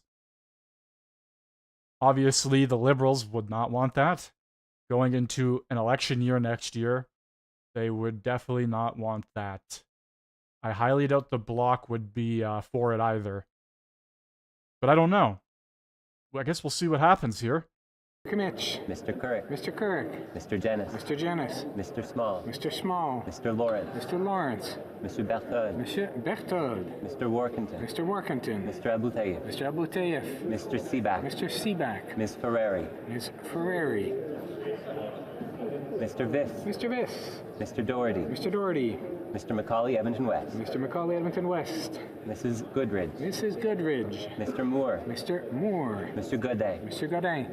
Mr. Morant. Mr. Morant. Mrs. Roberts. Mrs. Roberts. Mr. Malillo. Mr. Malillo. Ms. Gladue. Ms. Gladue. Mrs. Cramp-Nyman. Mrs. Cramp-Nyman. Madame Vien. Madame Vien. Mr. Patzer. Mr. Patzer. Mrs. Gallant. Mrs. Gallant. Mr. Shipley. Mr. Shipley. Mr. Muse. Mr. Muse. Mr. Redicott. Mr. Redicott. Mr. Van Popta. Mr. Van Popta. Mr. Waugh. Mr. Waugh. Mr. Steinley. Mr. Steinley. Mr. Calkins. Mr. Calkins. Monsieur Généreux. Monsieur Généreux. Mr. Lobb. Mr. Lobb. Mr. Mazer. Mr. Mazer. Mr. Davidson. Mr. Davidson. Monsieur Martel. Monsieur Martel. Monsieur Gourde. Monsieur Gourde. Mr. Caputo. Mr. Caputo. Mr. Epp. Mr. Epp. Mr. Zimmer. Mr. Zimmer. Mr. Dreesen. Mr. Dreesen. Mr. Majumdar. Mr. Majumdar. Mr. Cram. Mr. Cram. Mr. Tolmie. Mr. Tolmie. Mrs. Wagenthal. Mrs. Wagenthal. Mr. Bragdon. Mr. Bragdon. Mr. Dalton. Mr. Dalton. Mr. Nader. Mr. Nader. Mrs. Falk, Battleford Lloydminster. Mrs. Falk, Battleford Lloydminster. Mr. McLean. Mr. McLean. Mr. McGuire. Mr. McGuire. Mr. Reed. Mr. Reed. Mr. Shields. Mr. Shields. Mr. Falk Provencher. Mr. Falk Provencher. Mr. Mott. Mr. Mott. Mr. Williamson. Mr. Williamson. Mr. Arnold. Mr. Arnold. Monsieur d'Entremont. Monsieur d'Entremont. Mrs. Vecchio. Mrs. Vecchio. Mr. Carey. Mr. Carey. Mr. Dowdle. Mr. Dowdle. I've got a feeling that this is probably not gonna pass, but we will see. Stewart, Toronto, St. Paul. Mr. Stewart, Toronto, St. Paul. Monsieur Terrien. Monsieur Terrien. Madame de Bellefeuille. Madame Oh, de maybe the Bloc is jumping on board. The Bloc is jumping on board.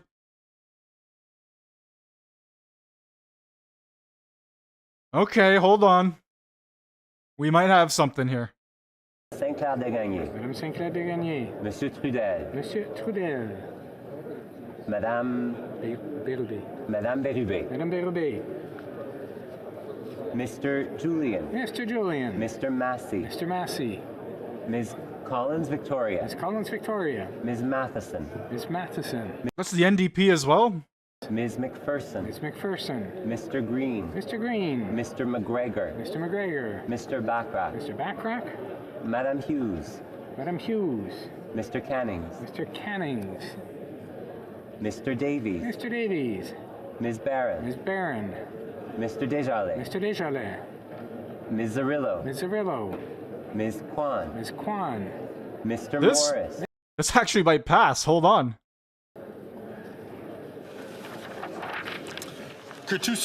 All those opposed to the sub-amendment will please rise. And it's just going to be all the Liberals. Ms. Tassi. Ms. Tassi. Ms. Scrow. Ms. Scrow. Mr. Scarpalegia. Mr. Scarpalegia. Ms. Cara. Ms. Cara. Madame Saint-Onge. Madame Saint-Onge. Ms. Sahota. Ms. Sahota. Ms. Yen. Ms. Yen. Madame Bibot. Madame Bibot. Mr. Ananda Sangari. Mr. Ananda Sangari. Madame Martina. If this passes, this is going to be big. This is going to be cutting a lot of government, state-funded media, big mainstream media, going down the drain. Mr. Gerritsen. Mr. Lamoureux. Mr. Lamoureux. Madame Fortier. Madame Fortier. Mr. Fragascatos. Mr. Fragascatos. Ms. de Brusen. Mr. Brusen. Mr. Vancouverden. Mr. Vancouverden.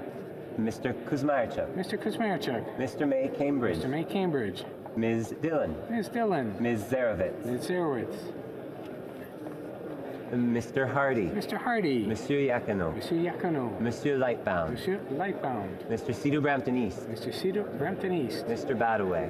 Mr. Badaway. Mr. Dogood. Mr. Dogood. Mr. Housefather. Mr. Housefather. Mr. Kellaway. Mr. Kellaway. Mrs. Vandenveld. Mrs. Vandenveld. Monsieur Serré. Monsieur Serré. Madame Koutrakis. Madame Koutrakis. Madame Brière. Madame Brière. Mr. Fisher. Mr. Fisher. Now that's the real question, isn't it? What is the timeline and when is it being implemented? That is a solid question. Mr. McLeod. Mr. McLeod. Mr. Morrissey. Mr. Morrissey. Monsieur Robillard. Monsieur Robillard. Monsieur Shifke. Mr. Shifke. Ms. Cedar Brampton South. Ms. Cedar Brampton South. Mr. Sorbara. Mr. Sorbara. Mr. And on top of that, I wonder how much it's realistically going to save annually. I wonder how many jobs they're actually going to cut. Mr. Rogers. Ms. Yip. Ms. Yip. Ms. Latanzio. Ms. Latanzio. Mr. Lewis Kitchener-Conestoga. Mr. Lewis Kitchener-Conestoga. Mr. Van Bynen. Mr. Van Bynen. Mr. Baines. Mr. Baines. Ms. Bradford. Ms. Bradford. Mr. Chahal. Mr. Chahal. Madame Chatel. Madame Chatel. Mr. Koto. Mr. Koto. Mr. Gahir. Mr. Gahir. Ms. Kayabaga. Ms. Kayabaga. Madame Lapointe. Madame Lapointe. Mr. Meow. Mr. Meow. Ms. Taylor-Roy. Ms. Taylor-Roy. Ms. Thompson. Ms. Thompson.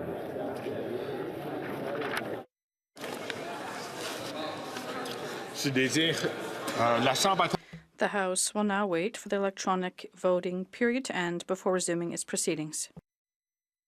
All right, electronic voting period is about to begin. We'll see what happens here. We get to see all of the lovely individuals that run our government. The roster. Looks like it is going to be a nay across the board for the Liberals here, and that's expected because they obviously want to keep backing their state-funded media. But, as Sean brought up, what is the timeline? What is the implementation? How many people are going to get fired or cut? The Chihuahua. He wasn't there today. No Chihuahua action today. And didn't they do it? They didn't do it by themselves.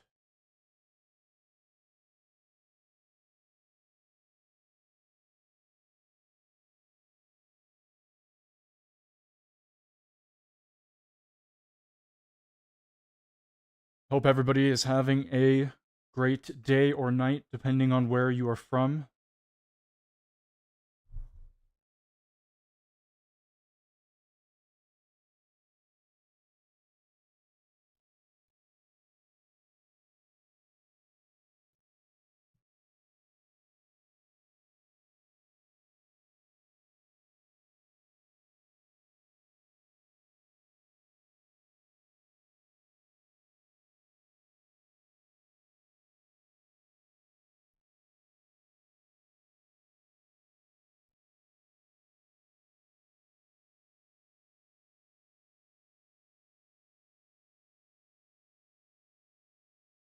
Man, this music is intense. I can't play it. I got hit by a copyright strike for playing it last time.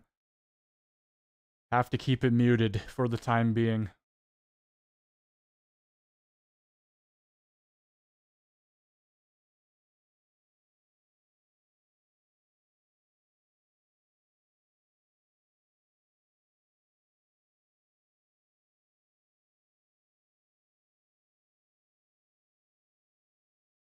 Sean Casey still voting with the Liberals. Lol, what a snake. Yeah, a lot of the Liberals that were like signing petitions to have Trudeau resign, a lot of these Liberals that have no faith in his leadership are most likely terrified of him when it comes down to it at the end of the day. Because if they truly believed in what they said, if they practiced what they preached, they would have walked across to the other side, or they would have resigned, or they would have left the Liberal Party. The crocodile lady voting nay. But we see that they are all still, I guess, somewhat united, as they claim. I don't know how united they truly are.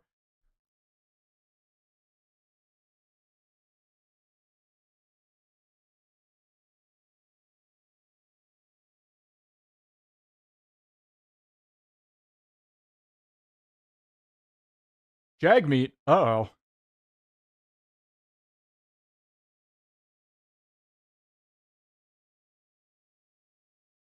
Yeah, they just love playing classical music, and it gets you a good old copyright. It's kind of strange, but you know, whatever. It is music under some sort of contract, I would assume. Old classical music. What are they voting on? They are voting on cutting jobs with the CBC. Job cuts announced at CBC/Radio Canada. Let's see if it gets passed. Inform the House that the electronic voting period has ended. If members weren't able to vote due to technical difficulties, they may now use the raise hand function and the chair will recognize them.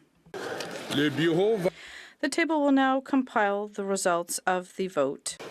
Yeas pour 178, 178. Nays contre 152, 152. I declare the sub-amendment carried. Wow. Wow. Would you take a look at that? Amendment. The question is as follows. And Chief Government Whip is rising. Thank you, Mr. Speaker. I believe that if you seek it, you will find agreement to apply the result from the previous vote to this vote with Liberal members voting nay. I see that the opposition whip is rising as well. We agree to apply the vote, Mr. Speaker, with the Conservatives voting yay. Yay. I I see that the honourable member for Salaberry-sur-Roi is rising. Mr. Speaker, the bloc agrees to apply the results of the vote and CBC, you're fired. The honourable member for Edmonton Strathcona. Speaker, and New Democrats agree to apply the vote, and we will be voting yay. The honourable member from Kitchener Centre. Agreed, Mr. Speaker. Greens agree to apply the vote, and we'll be voting yay. The Green Party, yay! Hey, all one seat of the Green Party, woo!